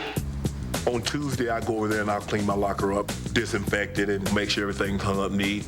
Take the little vacuum and vacuum out the bottom of it. This is called Shay Shay's Lounge, apartment 1A. People look at me and say, you're pretty big. I'm not a naturally big person. I have to lift constantly to keep the weight that I do have. I've been over there for 14 years. I've only missed 3 days on Tuesdays. I don't really know what I would do if I didn't go on Tuesday. It's a routine, and I'm very, very superstitious, and I don't like to deviate from that. A lot of people think football is a lot different than somebody that goes to work at a 9 to 5. And it's the same. I mean, we get a break, we sit and talk about what might have happened to us last night. But I had to take my dog to the vet. He wasn't feeling well yesterday. I think he got bit by a snake or something. What we saw on television. Parcells had him ready to play. Boxing, boxing is a big topic. Tyson fight Holyfield 15 more times, and Holyfield will beat him 15 more times. I do my film study at home where I can watch on the VCR because they've gotten all this computer stuff and I'm computer illiterate. Just looking at some of Romo's techniques. You see Romo diving on the pile here. Oh, man. Well, see right here, he's stretching. He's over me. And I pick him into his own guy. You see me and Romo getting into it right here. I'm on the left. You see? And they grab my face mask. If he tackles you, he's going to twist your knee, he's going to twist your ankle, or he's going to try to put a finger in your eye. What's Bill Romanowski? It was a Monday night game. He had my arm pinned. As I fell, he fell on top of me, and he kind of rolled up and bent my arm the other way. And Sharp is shaken up, and he is still down. He dislocated my elbow. That game turned our season completely around. The next thing I know, we lose 3-4 in a row, and they're in the Super Bowl, and we're home watching, talking about what if. Romanowski, you're not afraid to talk about him. It seems like they're pitting. It's like it's instead of Raiders Broncos, it's Romo versus Sharp. What do you guys say about that? I really can't get caught up in trying to get Romo back. Did he do it intentionally, or did he not do it? How much talking will you guys do on the field game day? Me and Romo? Yeah. About as much as me and President Bush. Instead of stretching, I prefer to talk. Hey, what about cooking? Make fun of guys. So you softer than carnival cotton candy. Just your shirt in. What's wrong with you? Normally I get my nails done on Fridays, but this week, because everything's a little hectic, I don't know if I'm gonna be able to do that, but I definitely get a haircut. So you need an old school cut. Wait about another 5-6 years. This right here, what I gotta be right back in style again. I like to get to the stadium about 4.5 hours before kickoff. Playing the Raiders, you know they're going to do something that's going to maybe put you in a mode where you want to retaliate, but your personal pride is not as big as this game. I want to concentrate on my job, help my team win. And we can roll the credits on that piece by updating with this Sharp touchdown, and it's 24-0 at the half. And like a little boy cries in the face of a monster that lives in a dream. Is there really one out there? 'Cause it's getting harder and harder to breathe. Is there really one out there? 'Cause it's getting harder and harder to breathe. In Denver, Al Michaels, John Madden, Lisa Guerrero. We start the third quarter with Denver on top 24-0. Sebastian Janikowski, who wound up in jail Saturday night, had to be bailed out for, among other things, arrested on suspicion of misdemeanor assault, misdemeanor vandalism, being drunk in public. No stranger to the police blotter from his days at Florida State, and he's going to kick off here to Chris Cole. Well, I think even his days in Oakland, he's on probation. Yeah. So he got a double dip against us. Seabass, as they call him, who wound up in the tank on Saturday. Kicks it 4 yards into the end zone. And Chris Cole downs it there. Numbers will be unbalanced through the first half when they pop up right here. Listing to the right. You know, and if you look at those rushing yards for the Broncos, Clinton Portis was such a big part of it. But look at the first half and say who gained the most yards rushing? It was Jake Plummer. Yeah. Jake, 349, including a 40-yard touchdown run. And Mike Anderson starts in the backfield here. So Portis doesn't get the call as we start the third quarter from the 20-yard line.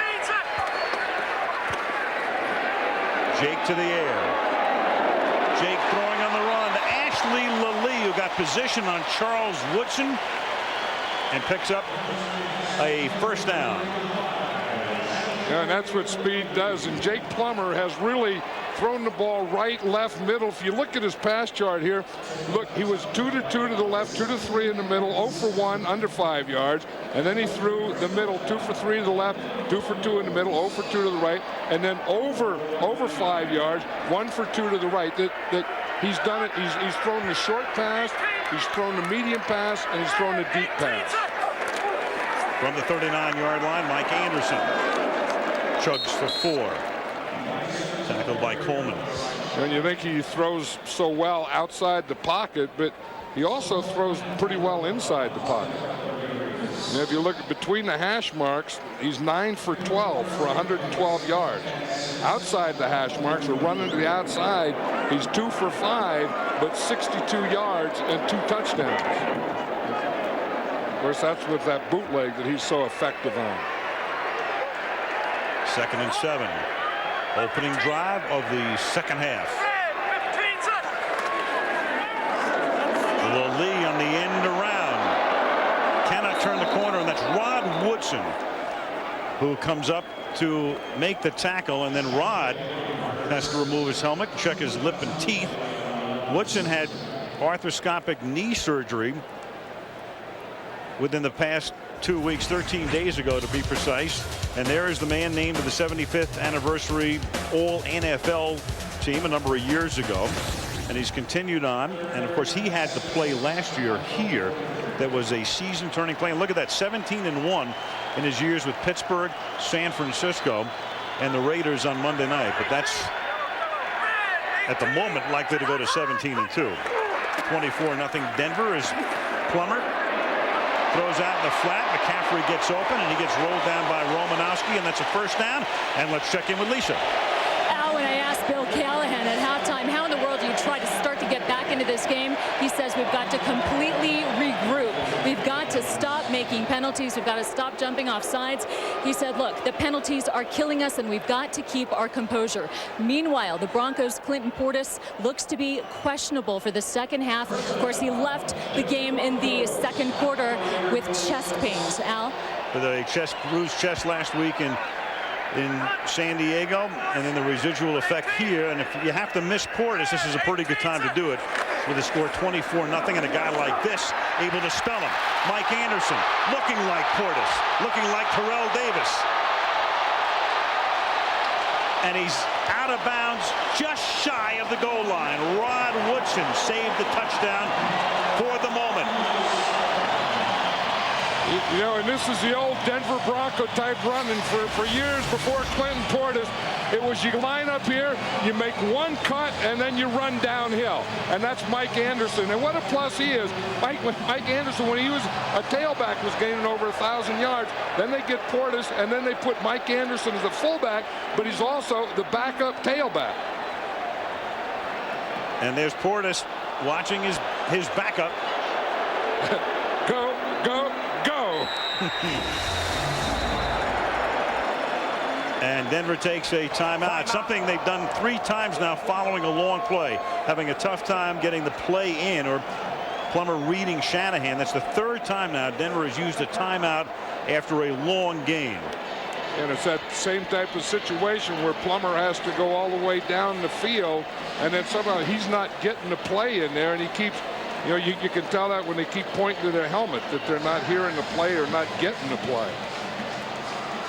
1st and goal. Let's take a look at the start track to this point for the Broncos. 2 touchdown passes for Plummer, plus a touchdown run. Portis with 8 rushes, and Smith, who was ejected, caught 1 ball tonight. McCaffrey's caught 4. Lalia's caught 3. The Broncos are stuck on 44. They've had a 44-yard reception by Lali, another 44-yard reception by Lali, and that was a 44-yard run by Anderson. Reggie Jackson, Willie McCovey, Henry Aaron would all be proud. Carlisle is eligible, and Anderson, does he get in? Yes, he does. So he did all the dirty work to get him down there, and then he gets the reward. The mile-high salute by the ex-Marine, and it's 30 going on 31-0. You know, and this is one of the things the Broncos do so well. That offensive line does so many things. But watch Tom Nalen, the center. Usually a guard pulls or tackle pulls, but he just slips that nose tackle, and he gets up to the 2nd level. That's a big thing about this offensive line, getting to the 2nd level. High snap, good hold by Mike Ganor to get it down, and then Elam bangs it through with 12-11 left in the 3rd, and there's a marker down. Yeah, but that was a late one. That was a funny time. They were walking off the field when that flag came up in the air. You know, you look at this Bronco offensive line and you see that move that Tom Nalen makes, and that's what they do so well. They're the smallest line in the NFL, but because of that, they're the quickest, and they could do those kinds of things. Over. We had unnecessary roughness on number 65, number 57 of the defensive team. The extra point is good. We'll penalize that on the kickoff. Roderick Coleman setting up what amounts to an easy touchback now on the kickoff. And the penalties just keep on coming, and so does the beating. The touchdown, a 44-yard gallop to the 1, and then in for the score. A real team player. Like we said, you know, a guy gains over 1,000 yards as a tailback and then doesn't play tailback anymore. They ask him to be fullback, but you do anything that this team needs for them to win. And if it's play fullback, he does that. If it's block for Portis, he does that. Serve his country, does that. Yep.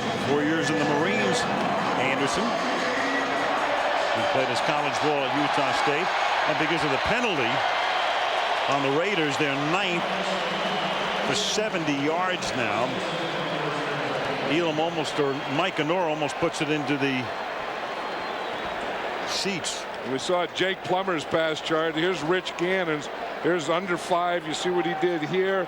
Between 5 and 15 is here, and over 15 yards throwing the ball is there. And they just haven't gotten anything going. I mean, they're too slow, or the Bronco defense is too fast. But the speed of this Bronco defense has just eaten up this Raider offense. 1st and 10 from the 20-yard line. Wheatley tripped up. Line of scrimmage. That's Monsanto Pope breaking up the play. Darrell Gardner was picked up in the offseason, the former Dolphin and Redskin, but he's not ready to play, and Monsanto Pope is the guy filling in for him. There is Darrell Gardner. Broke his hand in a fight and is yet to wear the orange and blue, or blue and orange, I suppose. Well, he practiced all week, and he thought he was going to play tonight, and Mike Shanahan said, he thinks he can play. I just want to keep him out one more week. 2nd and 10. And that's a little too tall for Alvis Whitted. You know, one of the things that Rich Gannon was saying last night, and I can see it, that they lose Jerry Porter. So Jerry Porter was their 3rd wide receiver and their speed. So then to replace him, it's not just putting another guy in who's like Jerry Porter and can do those things, but it's a combination of 3 guys. And he said you never know exactly where they're going to be, and it just throws all your timing and everything off. 3rd down and 10.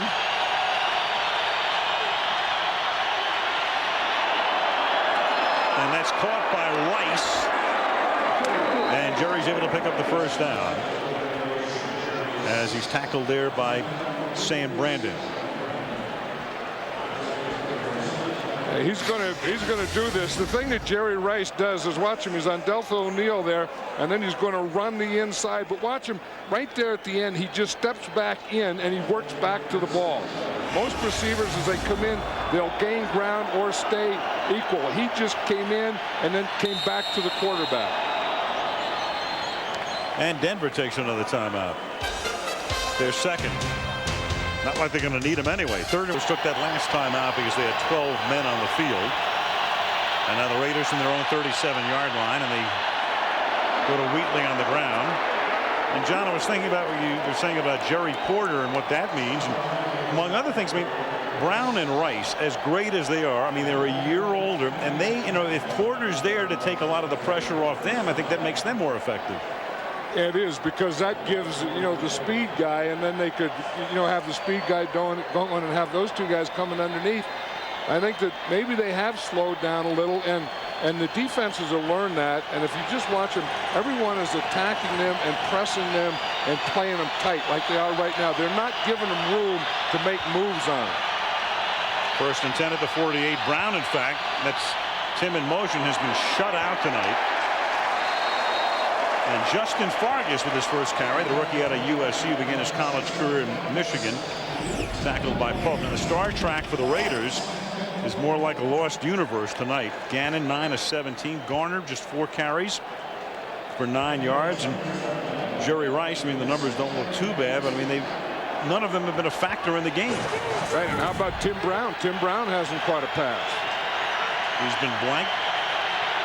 Heisman Trophy winner back in '87. Here's Fargas, who had a long run last week, 53-yarder against Cincinnati, and got away with it because He fumbled on the play, and they didn't call it. Tim Brown, we talked about Rice's streak before. Tim's streak at 158. Jerry, of course, is out of sight at 260. And Tim Brown last week against the Bengals only caught one pass. So if you say who's the forgotten man or the lost man or whatever in this Raider offense, it's Tim Brown. 3rd and 4.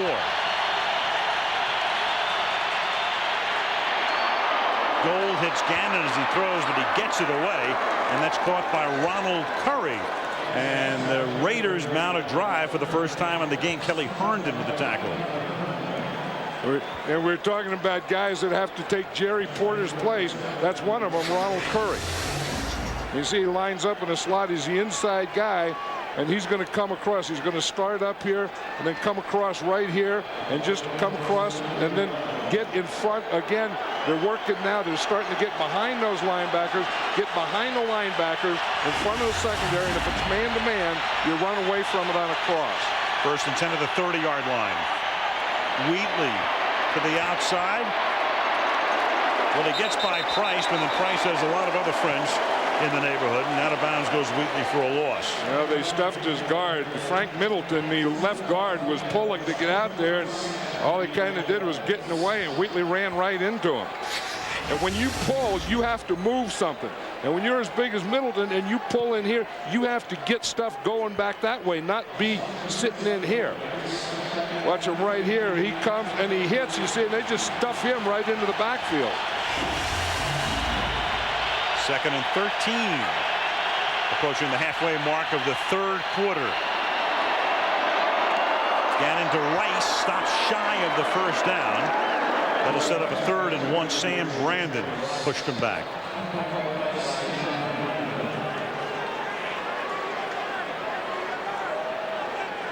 Mark Trestman on the right, the offensive coordinator. You know, every offensive coordinator now is, I think Mike Holmgren was the first guy that ever did it, where he puts the play sheet in front like someone's going to lip read. Now every offensive coordinator does, every play caller does it. Gruden's made it an art form. Spurrier too. That could have been Barry Sims with a false start. Offense number 65. 5-yard penalty, still 3rd down. Confirmed. You know, I think at some point you have to say that this is a problem, and you have to solve the problem. You just can't say, well, it's a crowd or on the road, you have a problem with this. At some point you have a problem, and you just can't have the same guys doing the same thing. You know, we talk about discipline. To me, that's discipline. You know, it's not whether, you know, a guy has a goatee or something, but it's those kinds of things. 3rd down and 6 from the 26-yard line.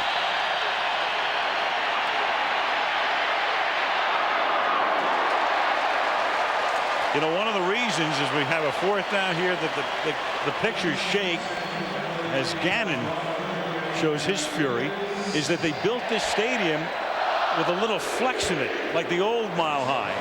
And that's our camera, as you can see, from high above. And when they start stomping and shaking, that creates that vibration. Right, it's like RFK. Yeah. Remember at RFK, you used to have that when the old Redskin game was going and the cameras would shake and the whole place would be going wild. But that last place, now they have to go for it on 4th down. But again, they had all short receivers, and the Broncos just jumped on every receiver. Play clock almost down to 0, and Gannon has to take a timeout. And you can see all of the frustration there. Garner saying, wait a second, I'm lining up here. Gannon goes over to the bench. That comes Sunday night. Colts unbeaten against the Saints. After the timeout, and Gannon was furious when he went to the sideline. It's 4th down and 6, and there's action again up front. Did Mo Collins create the movement by the Broncos? Let's see.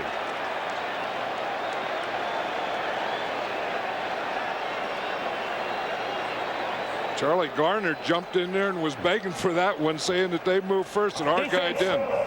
Delay a game. Making a movement in the line to make the offense false start. That's a 5-yard penalty. Still 4th down. And remember, that was a new rule a couple years ago, that if you move to make the offense move, then it's against you. After the timeout, he goes over, and I mean, there is there is fury, and it's mainly directed at Mark Trestman, the offensive coordinator. I think it was all directed at Mark Trestman.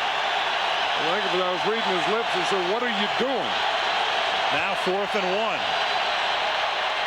Wheatley, and he is able to put the shoulder down and get across the line for a first down.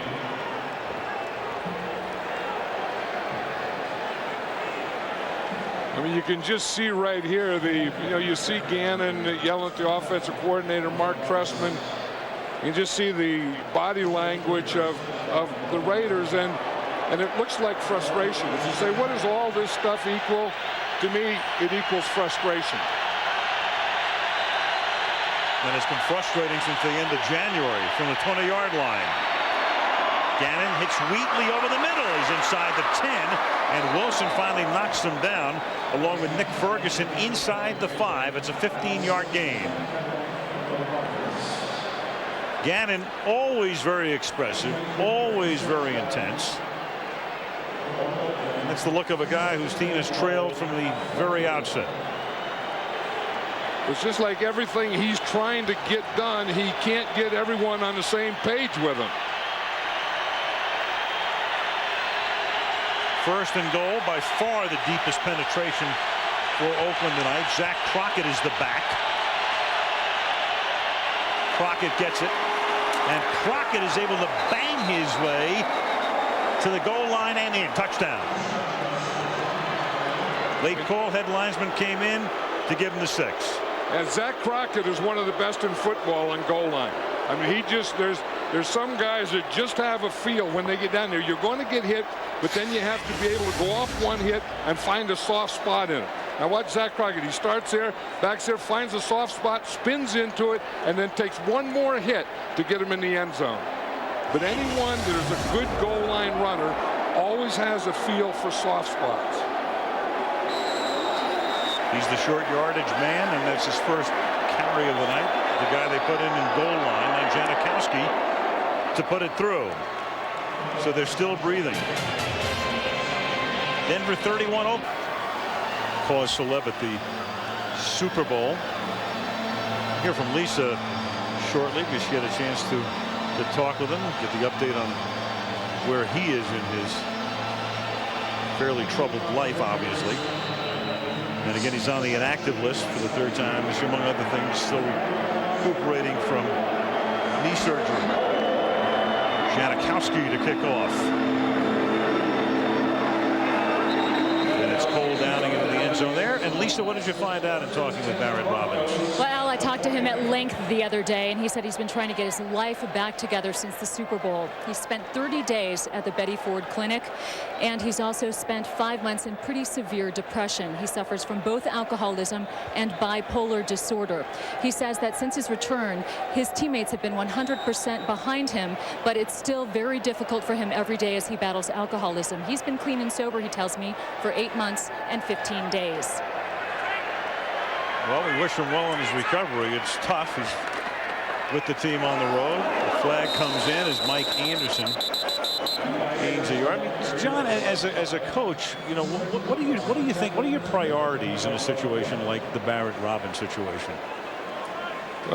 You know, with that, when it's a Super Bowl and they miss a Super Bowl, that's the biggest game in your life, and you have to put that in one hand. Then in the other hand, you have to say, are we talking about a disease here? And if we are, you have to have sensitivity towards that. So one party is saying, I'm sensitive towards the problem he has, and then on the other side is, man, you let us down in the biggest game of our lives. And what about the reality? I mean, he's a Pro Bowl guy. Do you give him a longer leash or more rope than you would for a sub? I'll tell you what, if he can still play, he'll get a long rope, and that's a rule in all pro sports. And it's the same thing they say Janikowski. Janikowski hasn't missed a field goal. They're not doing anything to him.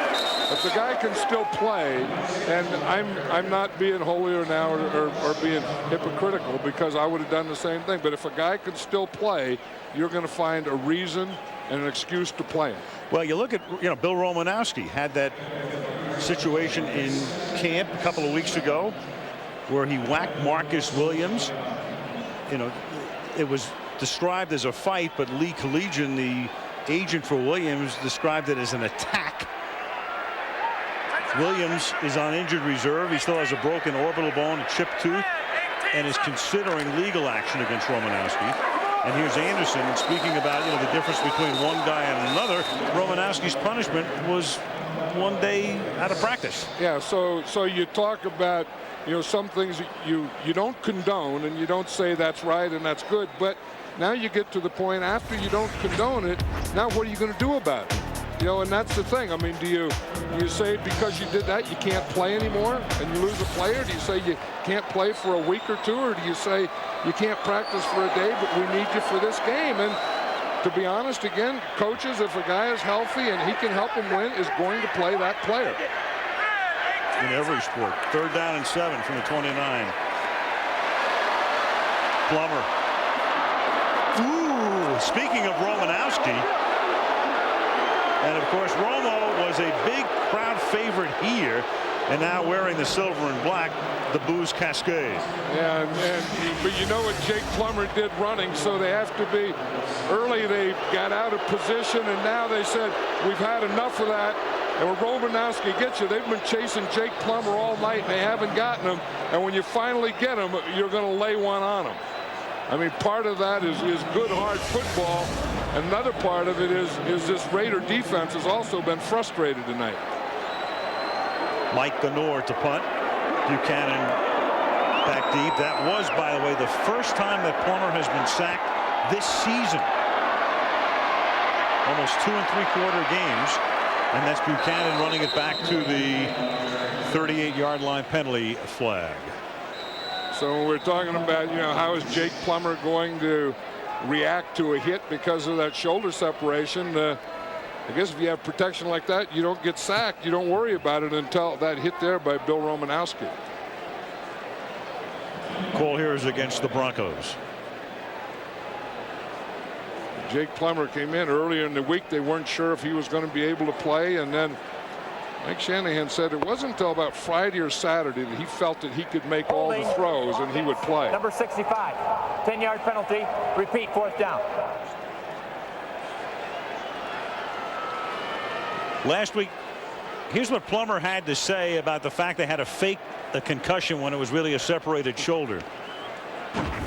He said, make sure you act like you have a concussion. In Greek, our trainer said, act like you have a concussion, because that's what we told him. So well, how do you do that? I've been lucky. I've never had a concussion. So well, what do I do? He said, well, just sit on the bench and don't get too excited. And I was like, this is kind of weird, And my family is the ones that, probably were affected the most, because they are at home, worried about me getting a concussion. So it was pretty funny.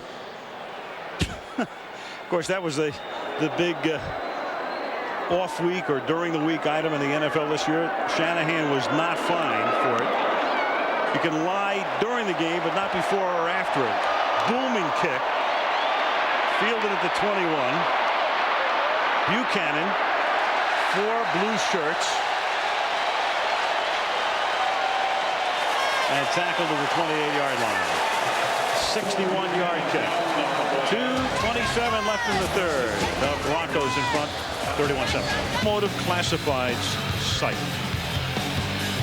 We get John's insight into the game and more at allmadden.com. Log on, custom video highlights on NFL.com. 1st and 10. Justin Fargas meets Al Wilson. Al Wilson got hit the way you're supposed to hit him. He read that thing perfectly. You know what the Broncos do? They play him a little deeper. They play the 2 outside linebackers up, and then they play him deeper where he can read everything, and he reads this one perfectly. You see, he's deeper. See, these guys are up a little closer. Here's Al Wilson right here. And watch him read this play and meet it coming upfield. We talk about how running backs go, and you make one cut and run upfield or downfield. Al Wilson does the same thing as the middle linebacker. 2nd and 10. Crockett loses his helmet. Just to clean up the Romanowski situation before we talk about the Denver defense. He was also fined an undisclosed amount. We were talking about the fact he'd missed 1 day of practice. And there is Romo, who made that play on Plummer. Meanwhile, on the other side of the ball, that Denver defense tonight, John, cannot be overlooked. You know, and they're playing as well as I can remember them playing in the last 3 years, the last 4 years. And, you know, a big part of it, we just saw Al Wilson, the play that he made. He's a big part of it. There's their defensive coordinator, Larry Coyer, and he wanted to compete. He wanted to attack. And I'll tell you, this Denver Bronco defense has done that tonight. 3rd and 7. And Gannon trips over his own man, Brad Badger. Got tangled up with a lineman, and Gannon trips and falls, and they'll punt again. We're talking about the Denver Bronco defense and what they've done. Last year when they played, remember they were rushing 2 men, they were rushing 3 men, they were dropping 8, they were dropping 9. Tonight they've been going 4 men all the time. That's the 4th sack of Rich Gannon. Completely different plan, and they had to go to a different plan because when somebody completes 21 in a row, you should throw out that playbook forever. Leckler's punt, fielded at the 11-yard line by Delta O'Neill. Good open field tackle by Travian Smith. 25 seconds left in the 3rd. You know, and one of the things that has helped that defense is we're talking about Al Wilson, and what he did is he started this year and he called all the defense together and said, look, we're going to meet on Thursday night and we're going to go to a restaurant. I'm going to pay for it. I'll be the host. I'll pay for everything, but every defensive player has to be there. This is a mandatory dinner and a mandatory meeting. And all the defensive players say they love it because it gives them a chance to get together, can talk some football, but also talk about life, about their life, about what they're doing. And as a result, they all know each other better and feel each other better. Here's Anderson. I just wonder if he leaves the tip. Here's Lisa. He does. Well, you guys are absolutely right, John. I talked to Al Wilson, and he said the reason he wanted to sponsor these dinners is to promote chemistry and foster communication throughout the defense. Clearly, it's been working. He says that he does take quite a hit to his wallet, however. $2,000 every Thursday night, and he has not taken the guys out to McDonald's, I can tell you that. Sounds like our man Fred Godelli taking us to dinner on Saturday night. Thank you, Freddie. End of 3. 31-7 Denver back at 1-7. They've led all the way. They have it 2nd and 5 at the 31-yard line. Mike Anderson. Gain of 4 after the game. Your late local news to follow. ESPN Sports Center as well. Invesco Field at Mile High. Now, where's that shot from? Is that a blimp or an airplane? I believe that's a plane. That would be correct, says Drew Esikoff, our director, who I assume would know. That, in fact, is Jake the Snake. And Jake the Snake has had a heck of a game tonight. You know, he's played well physically, but he's also played well mentally. He's played a smart game. 3rd and a deuce. Cannot chug his way up to the yellow line. He's tackled there by Napoleon Harris, and it's 4th down. You know, it was interesting when Jake Plummer was saying that, you know, they told him fake like you have a concussion. He said, I never had a concussion, so I didn't know how to fake it. But if you had a concussion, you wouldn't remember how to fake it either. So right. there's no one that knows how to fake a concussion. That's a good point. I never thought of it in those terms. If you have one, you don't remember a thing. Mike Ganor to Philip Buchanan.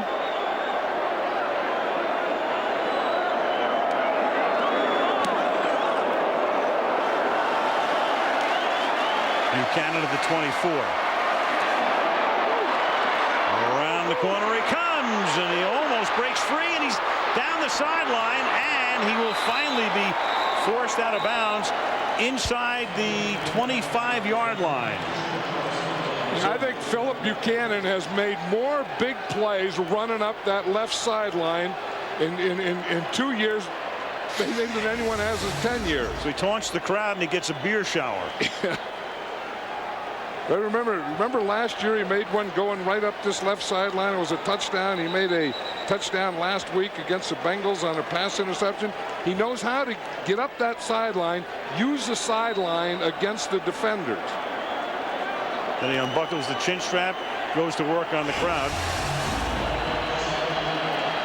Take a look at this. He's only played 8 NFL games, or coming into tonight 8. Hugh McElhaney, the only other guy with 3 touchdowns of 80 or more yards. Hugh, of course, the king and a Hall of Famer. From the 21, Gannon for Brown, and Brown is completely blanketed by Lenny Walls. And let's get down to Lisa again. Hey, Al, if Philip Buchanan's nickname sounds familiar, it should. Showtime was given his nickname by primetime Deion Sanders. They both grew up in Fort Myers, Florida, and Deion has become kind of his guidance counselor and sounding board and also fashion consultant, they both tell me. They talk twice a week on the phone. Deion even helps him break down game films every single week. A Seminole helping a Hurricane. 2nd and 10. There can be peace in the world. Gannon under pressure, flag down, and it's going to be grounding. And Ian Gold forced that issue. Remember, it was last year they used Ian Gold in the 3-man line. They started using him as a rusher. On number 12, it's a spot foul since it's more than 10 yards behind the line of scrimmage and lost it down. It'll be 3rd down. Yeah, you can just tell the frustration in the Raiders and the frustration in here's Ian Gold out here. And you can see the frustration in Rich Gannon here. I mean, he doesn't have anything. He's getting rushed. He just throws it away. He knows that's illegal. I mean, he knows there was no one there. He knows that he wasn't outside the tackle box, and he just kind of said, the heck with it.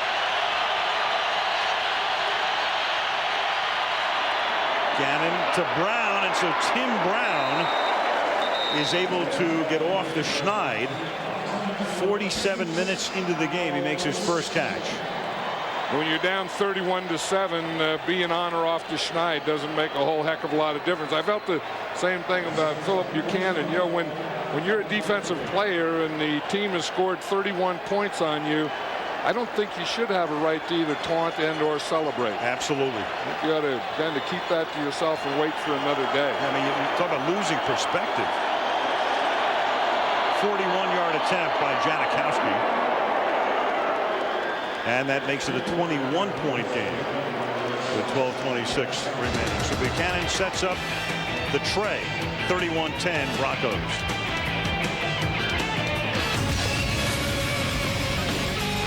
Back in Denver, where the Broncos are up by 21. If they hold on, they'd be 3-0. Kansas City would be 3-0 as well. And the Raiders will have dug an early hole at 1-2. The Chargers last at 0-3 in the AFC West. Janikowski's kickoff taken at the 5-yard line. Chris Cole straight up the middle. Tackled at the 29-yard line. 12:22 left as the Denver Broncos take over.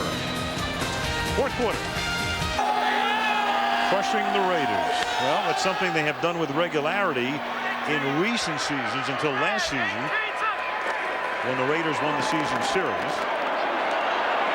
winning both games. And that is a Plummer pass that is picked off by Terrence Shaw, but he was out of bounds. He was on the chalk. Well, that would have been a pretty big play. As you say, that ball was thrown. Terrence Shaw makes a heck of a catch, but he can't get both feet in. The right foot is in. He has the ball. He has control. Right foot comes down, and the left foot is out. Pretty interesting call, John. I mean, if anything is going to get Oakland back into the game, it would be a play like that right there. Well, you know that Gary Kubiak, the offensive coordinator, and Mike Shanahan, the head coach, are very aggressive play callers. They don't stop. As proven here again, thrown over the middle. And that's caught by Mike Anderson. A lot of penalties tonight for Oakland. So let's go back, and there's no play here. Most yards penalized first 3 games of the season. Tom Flores, 312 and 82. Bill Callahan, 325 this year. John Gruden in 98, 327. And the Raider record, most yards penalized first 3 games of the season. My man, this is, yeah. I'm screwing up the artwork here. What do we get? 388? 388. We were working on 500. Yep. And there's a couple that the officials didn't see. So we got away with a couple. We're really trying to get past that 500 mark that year. Those were the first 3 games of your career. Yeah. Now, I mean, Mike Anderson is the injured Bronco right now, so Steve Antonopoulos, the trainer. Mike Anderson on that tackle, he got bent in ways that your body doesn't go. Watch it here now as he's going down. You see that right leg is underneath and back. Left leg over it. So Anderson comes off. Portis has already been limited to action only in the first half. And Quentin Griffin makes his NFL debut, a highly heralded, despite being a 4th-round pick rookie out of Oklahoma. Missed camp with a knee injury, and he makes his NFL debut right here. 3rd down and 4. And Plummer gets sacked. You see what Romanowski did to Quentin Griffin? It was his first play. His first play as an NFL player, and he runs out, and he's looking back, and he's not throwing to him, and Romanowski just decks him. So the Broncos 3 and out quickly. Watch him. This is just kind of welcome to the NFL. We get him, and he's going to go out there. Romanowski just has him to the outside and just knocks him down.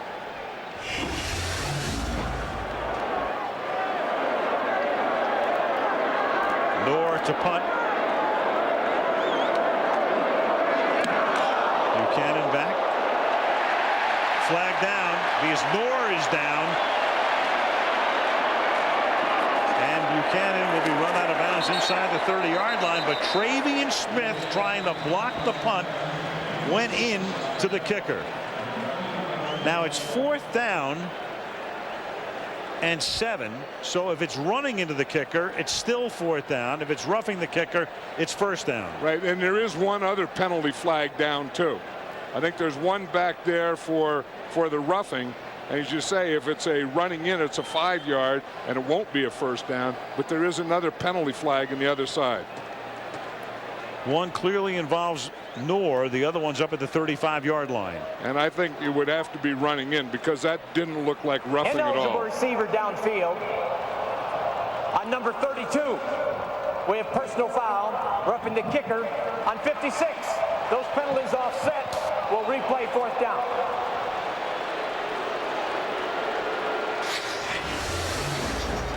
Yeah, you see, once the ball leaves, you can't touch the punter.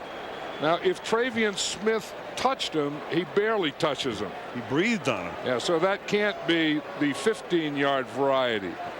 I think if he touched him, if he did anything, I think he stepped on his right toe. Yeah. It should be about a 2-yard variety. I don't see any contact there at all. Those kickers always do try and leave a little up in the air, though. You know, they leave that leg up there a little longer. They leave that plant foot up in the air after they kick it, trying to get that penalty. Back once we started on 4th and 7 now from the 32. And this time they block it. And it's picked up and taken down to the 10-yard line. O.J. Santiago was the man who blocked it, and Eric Johnson takes it to the 10-yard line. And so the Raiders, given up for dead at 31-0, are now down by 21, and the exultant Bob Casulo, the special teams coach, and all of a sudden they get into the end zone here, and it's a 2-touchdown game. You see, O.J. Santiago lines up over the guard, and he's going to come right up the middle. Here he is right here, and you want to get the pressure, get to that point right there. And that's exactly what Santiago does. He pushes, they block out, He runs right over the fullback to block that punt. It's a little like the Super Bowl, and the Raiders were totally out of it and only had a little bit of life left in the late 3rd quarter, early 4th because of a blocked punt. From the 10. All of a sudden the crowd back into it, and Rice is going to throw, and it's off Brown's hands. Incomplete. Oh, and he had him wide open. He just held that a beat or two too long because Tim Brown was wide open about a step or two before Jerry Rice threw that one. But again, you have a guy handling the ball, a guy coming on a reverse. You have a different type of handoff. You have someone throwing who's not used to it. But watch Tim Brown back there. He is wide open now. By the time the ball gets out, I don't know that Tim Brown shouldn't have caught that anyway. Yeah. I mean, that is a heck of a pass for Jerry Rice. Rice going in the 10th pass of his career. He's 3 for 10. One was a touchdown. On 2nd and goal, Gannon sidearms it and is lucky it's not picked off. Monsanto Pope may have been the guy to get a hand on it. You know, if that play works, if that's Jerry Rice and he makes that completion, it's a great play. But if not, you wonder again, why do you need gadgets when you get a change of momentum? Remember, last time they had that, they get a first down and then they try and run that option thing. Then they run a reverse pass when, you know, maybe they don't have confidence in their basic real football. It was Trevor Price to knock it down. It's 3rd down and goal now from the 10-yard line. And Gannon too high. Intended for the tight end Jolly, covered by Nick Ferguson. And now with 10:38 to go, they're compelled to go for it. 4th and goal. Jolly trying to get an interference call or a holding call. You know, this is what happens. I mean, this Denver Bronco offense has been putting a big push on Rich Gannon all night. You know, and they have the speed that we talked about. And when you don't get a running game going like the Raiders, then you can't do play passes. Then you can't, you know, bootleg. Then you can't do those things. You just have to drop back pass, and they're coming after you every time. Raiders with a golden chance to get back into it, but it's 4th down now, 4th and goal. And Gannon turns the shoulders, fires to the end zone. Rice can't hold it. A little high and maybe partially deflected, and so they have 1st and goal at the 10 and gain nary a yard. 10:30 left in regulation, still 31-10 Broncos.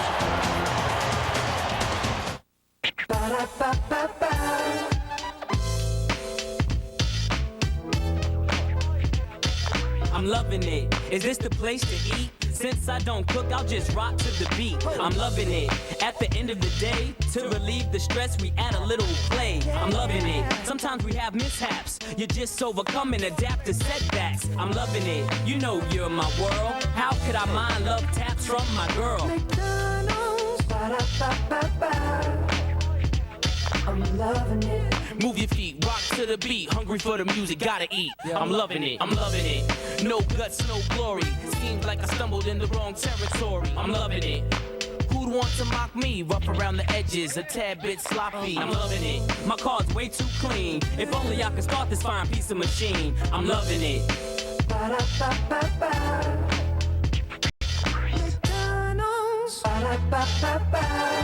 I'm loving it.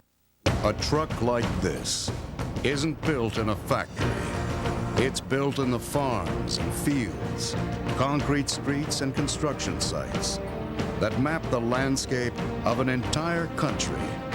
Because when Ford builds the new F-150, there are promises to keep.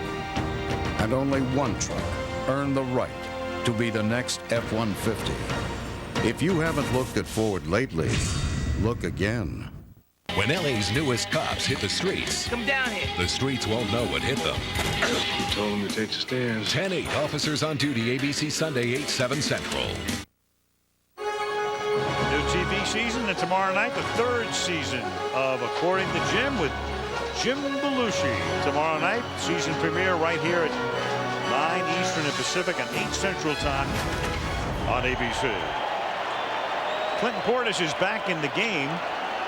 They had him out earlier with the chest bruise, residual from last week, but with Anderson now out, they give it to Portis and he goes nowhere. Pushed back by Romanowski. Back to the 4th down play, and you'll see that Walls barely grazes it. Yeah, and look at the throw that Rich Gannon makes. So Trevor Price is rushing him, so he has to throw that ball sidearm. Lenny Walls is a 6'4" corner. He gets up and just tips the ball. Watch as it comes out here. In fact, that's what you can do when you're 6'4". You can get up that high, and that was just enough to take enough off that ball that it wasn't a completion. Minuscule change of direction, but as you say, John, just enough. And a big play, obviously, as Portis is taken down at the 9-yard line. 3rd and long. Let's check in with Lisa again. Al, word from the Broncos bench is that Mike Anderson has a twisted right knee. His return is questionable. He was, of course, the Rookie of the Year in the year 2000, so he is still very important to this offense. Mike Anderson had that 1,000-yard season in relief of the then-injured Terrell Davis, and then they made him a fullback, and he's trying to walk it off right now, and that's why Portis is back in the game. I don't think that Mike Shanahan wanted to put Clinton Portis back in this game, but when it looked like the Raiders might get back in it, I think that kind of changed his mind. And now on 3rd and 11, they put Quentin Griffin in the game, again the rookie from Oklahoma, making his NFL debut, and his first carry is this carry, and he gets popped by Rod Woodson. 4th down.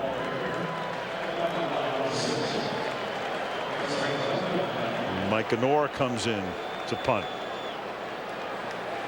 Rod Woodson made that 75th anniversary team. He made that as one of the all-time players as a corner.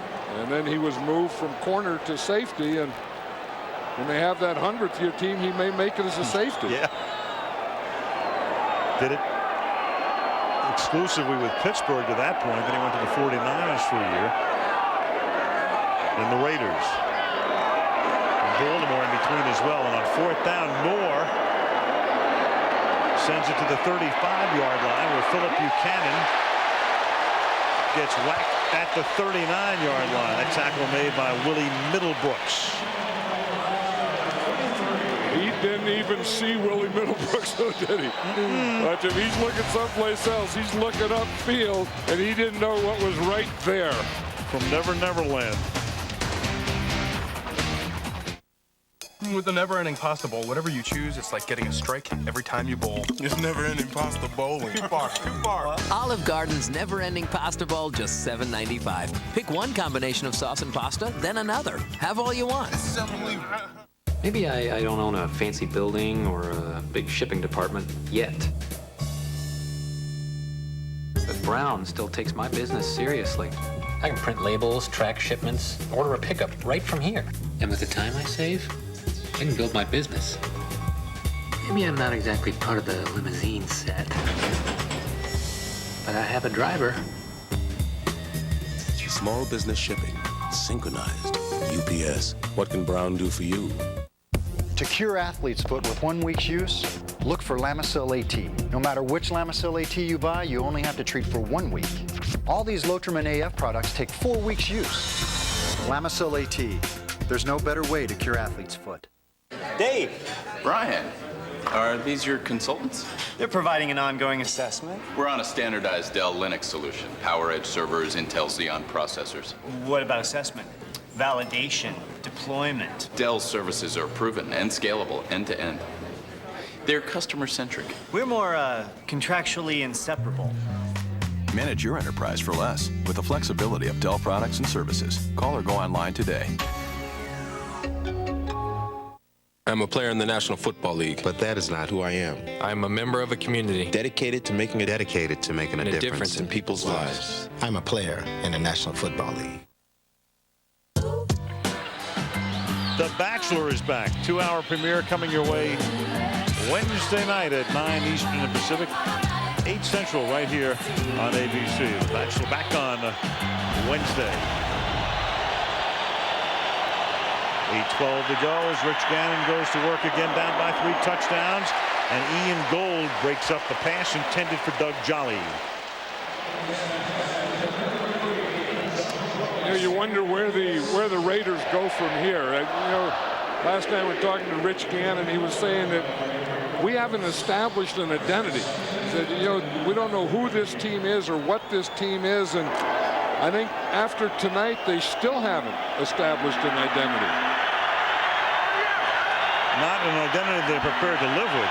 2nd down and 10 at the 38. Jolly. Al Wilson comes in to finish him off after Gold made the initial hit, and Herndon was there as well. You know, we're talking about Al Wilson and every Thursday night taking those guys out for dinner. You know, that's not just like the linemen or the linebackers. That's the entire defense. So we're talking like 25 guys. So I think 25 guys for $2,000, that's not bad, is it? Even the inactives. Yeah. 3rd down and 8. And Gannon gets sacked. It's the 5th sack of Gannon tonight, and Hayward has a couple. 2.5, in fact, for him. Yeah, and that's what they've been doing all night. They've been running those line stunts where they cross the guys. Watch, here's Hayward here. Here's Price here. Price is going to go to the inside. Hayward comes to the outside. So they just cross those two defensive linemen. You see it, here he comes. He comes on inside, right up the middle. And the Raiders line up to kick with a little bit more than 7 minutes to go and down by 21. Forced to punt. Michael's punt takes a Bronco bounce. And Curry covers it at the 29-yard line. 7 minutes exactly remaining in regulation as the Broncos try to go to 3-0. On top 31-10 over the Oakland Raiders.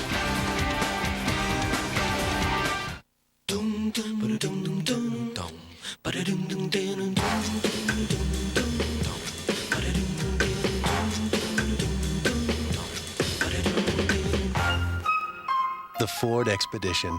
Yeah, it's got amazing maneuverability on and off-road.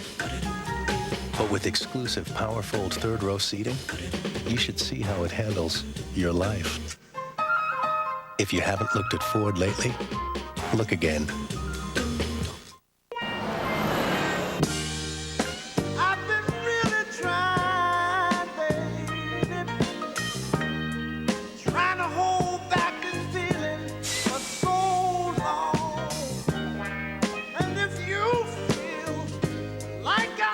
When you need it most. Our longest lasting Energizer Max ever. Energizer Max. Do you have the bunny inside?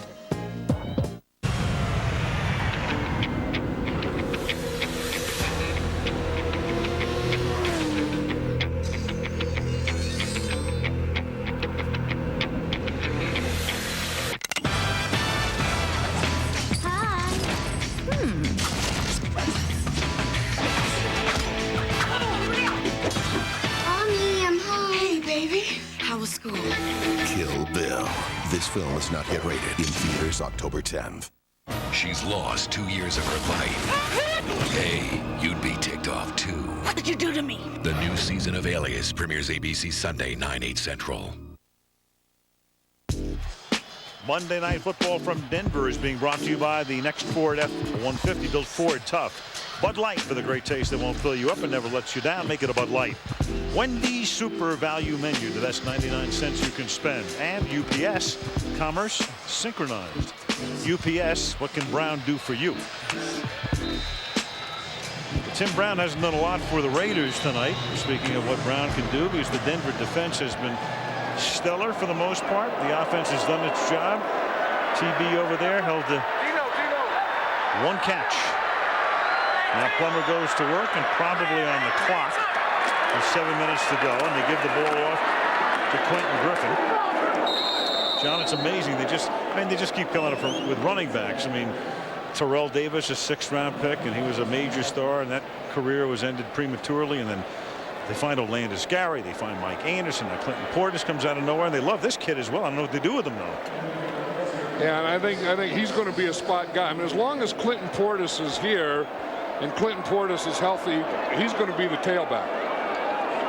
Anything that Griffin does is going to be a backup, a spot, a third down type of guy, that kind of back. He's not going to beat out Clinton Portis. 2nd down and 6 from the 34-yard line.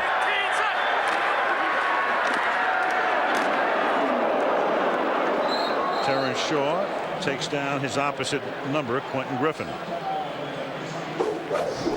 And you look at the score, 31-10, and you wonder, how did it all get started? To me, this is what started it all. Clinton Portis and his running. I mean, he started early, and then the Raider defense showed that they couldn't get to him, and then their quickness was exposed. They were missing tackles, and then they started really zeroing in on Portis, and then Jake Plummer was able to do the play-action passes and the bootlegs.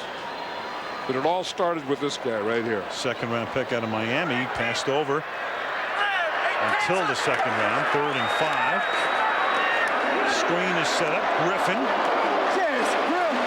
And the former Sooner is out past the 40 to the 41-yard line. First down. Well, the Sooners, #1, coming off their win over UCLA the other day. And here's Griffin, 108th pick. 41 starts in Norman. Very impressive totals. And of course, when you play at Oklahoma and you're up near the top of any list, you're a star. It was the first catch of his career. Broke his fibula, did Griffin, on the first day of training camp. So that's why he's making his debut tonight. Some 2 months later. You know, and the interesting thing about breaking the fibula, that's the same thing that Mike Vick did. So you say, when is Mike Vick going to be back? Snap, ball start on the offense on number 50. 5-yard penalty, still first down. We were talking to Mike Shanahan about that, and he said it's taken Griffin about 9 weeks. He said the first 4 weeks he couldn't do anything, and then it took 4 weeks to get back into football shape. So I don't know where Mike Vick is compared to Griffin, but they did have the same injury. Atlanta losing yesterday to Tampa Bay. We're going to see them in 3 weeks against the Rams on a Monday night. Will Vick be back is the question. Griffin to the 38. Well, later on next month we're going to have the Chiefs at Oakland. And how about the Kansas City Chiefs? And what about Priest Holmes? Hip injury last year. Some question whether he'd ever be able to return. And here he was yesterday. 4 receptions on the day. Priest Holmes has gotten off to a brilliant start this season. And the Chiefs win the game over the Texans 42-14. And Dick Vermeil has that ball club rolling. 2nd and 13 from the 38-yard line. Griffin to the 48. You know, it was interesting. This preseason, I went to a training camp, and it was a Kansas City Chiefs training camp, and they were practicing against the Minnesota Vikings. And, you know, you're watching both teams, and you say, how are they? And I remember Dick Vermeil, we were having lunch, and he was saying, you know, he said, I think we're going to win it this year. He said, I think, you know, it's my 3rd year, and 3rd year good things happen to me. I think we're going to do it. Then in the same practice, I'm talking to Randy Moss on the sideline, and he said, you know, we're going to be good this year. He said, we aren't on Monday night. Maybe we don't deserve to be because of last year. He said, but we are going to be not only in the playoffs, he said, we're going to win in the playoffs. So I'm just thinking, here's 2 guys that I probably should have listened to because they're both undefeated. They're 3-0. Now, did Mike Holmgren call you that same day as well? Hey, I swear, because you're going to think I'm making this one up. On the defense, number 54. You're going to think I'm making this, but I swear this is true. I'm in a bakery in Carmel, California. I'm sitting there, not bothering anyone, having a cup of coffee. In walks Mike Holmgren. I look, there's Mike Holmgren. I swear. And he came over and sat down with a cup of coffee, and he said that they're going to be. I swear, no, I'm not making this stuff up. This is like in June. Now this is before I go to Kansas City, Minnesota. Now I'm sounding like, you know, I talk to everyone and they all tell me they're going to win, and now they are. But I did. I mean, you bring up Seattle, and I bring up that thought. When a trainer with a horse in the 4th race at Santa Anita in November calls you, you'll call me right away? No, I don't have any more. Okay. So, but I mean, you'd have to say it's coincidence, but I was thinking about that as you were talking about Kansas City, that when guys tell you that, you know, because everyone is going to pick someone. Sure. Yeah, I mean, all writers, everyone's going to pick someone. And maybe you get them all confused and say, I don't listen to anyone, but when the coach and the top player tells you, maybe you ought to listen to them. So far, perfect for all 3 teams. I know it sounds phony. I know it does. 2nd and 6. And the ball is loose. He tried to get it to Griffin. And the Raiders with 1 mini gasp at altitude left as they come up with the recovery at the 46-yard line. So the Broncos on their way to running out the clock, and then all of a sudden the rookie tries to take the handoff and can't. You know, you look at this score and think that the Raiders haven't had opportunities. The Raiders have had opportunities, especially in the second half. I mean, this Bronco offense was very good in the first half, and then the last 4 or 5 series, they just kind of looked like they throttled everything down a little. No question. And Plummer that time tripped. That was actually on him and not on Griffin. And Marcus Tuiasosopo, who didn't play at all last year and is their #2 quarterback, is going to get some game action here. And the son of former NFL Mono Tuiasosopo hits Ronald Curry up at the 50-yard line. Marcus Tuiasosopo picked in 2001 in the 2nd round. 3rd year out of the University of Washington. It was interesting talking to Bill Callahan about him last night. He said, you know, how can you be sure if a guy's really going to be your next quarterback until he plays? Well, he's going to take a look at him now, and he throws that into traffic, and it's batted and incomplete at the 2-minute warning, which comes with 1:58 officially remaining. And the Denver Broncos on the cusp of going to 3-0. On top 31-to-Twitter.com postgame show. Take a look at this. Quarterbacks with new teams winning their first 3 starts with each, 30 or more points in each game. You have to go back to Jim Plunkett, who had been, of course, with New England out of Stanford. Then he goes to the Raiders in '80, and he did it. And now Jake Plummer, who doesn't look like a guy who's on his way to going 3-0 with 30 or more points. Angry at something here, but on his way to a perfect start with Pat McPherson, the quarterback's coach, right there.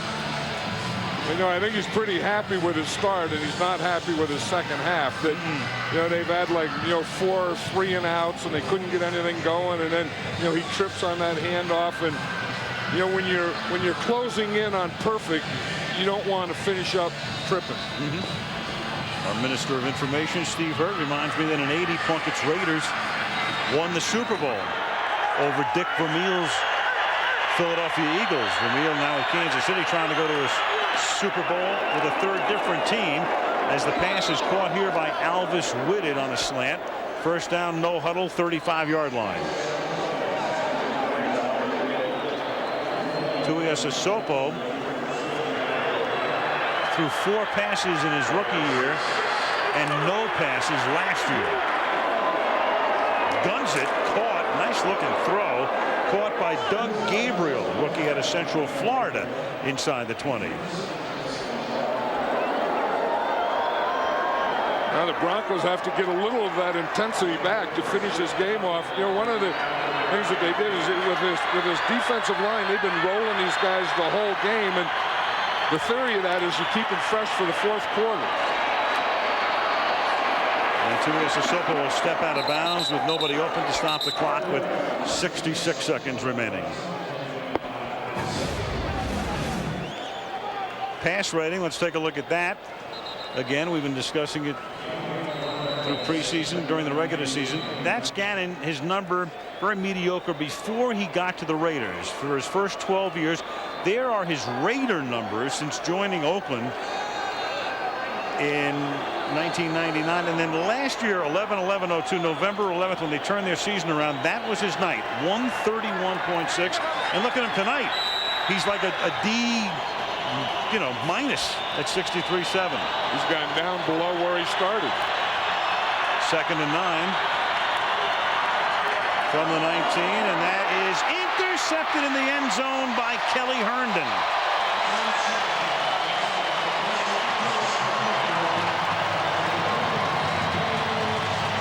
Well, we're talking about this Denver defense having a great night and having to finish it off and getting worn down and not finishing it off.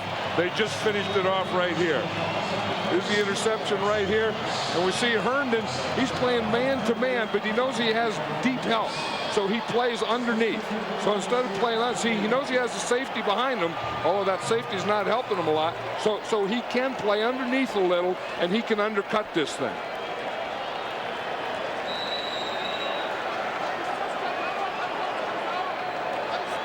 So Herndon looking to the heavens. Amazingly, Oakland getting a thrashing tonight, has turned the ball over only that one time. And a couple of kneel downs will end it. John, I looked at Gannon on the sideline there, and he's still wearing his helmet. He knows he's not coming in. Kind of reminded me of when Steve Young was at San Francisco in '94, and they got ripped by Philadelphia 40-8, and he was so angry that Seifert took him out of the game. He was angry with himself. He was angry with the world. He kept his helmet on the sideline, and of course the bottom line was they went on to win the Super Bowl, and he was the MVP. And I think that all those things that you said Steve Young was, I think Rich Gannon is tonight. And this will do it. And the Broncos, barring penalty flags, and the Raiders have already been assessed 13 times for 98 yards. Will they hit the century mark here? I want to see a picture of a warrior and a lost cause. It's Rod Woodson down here.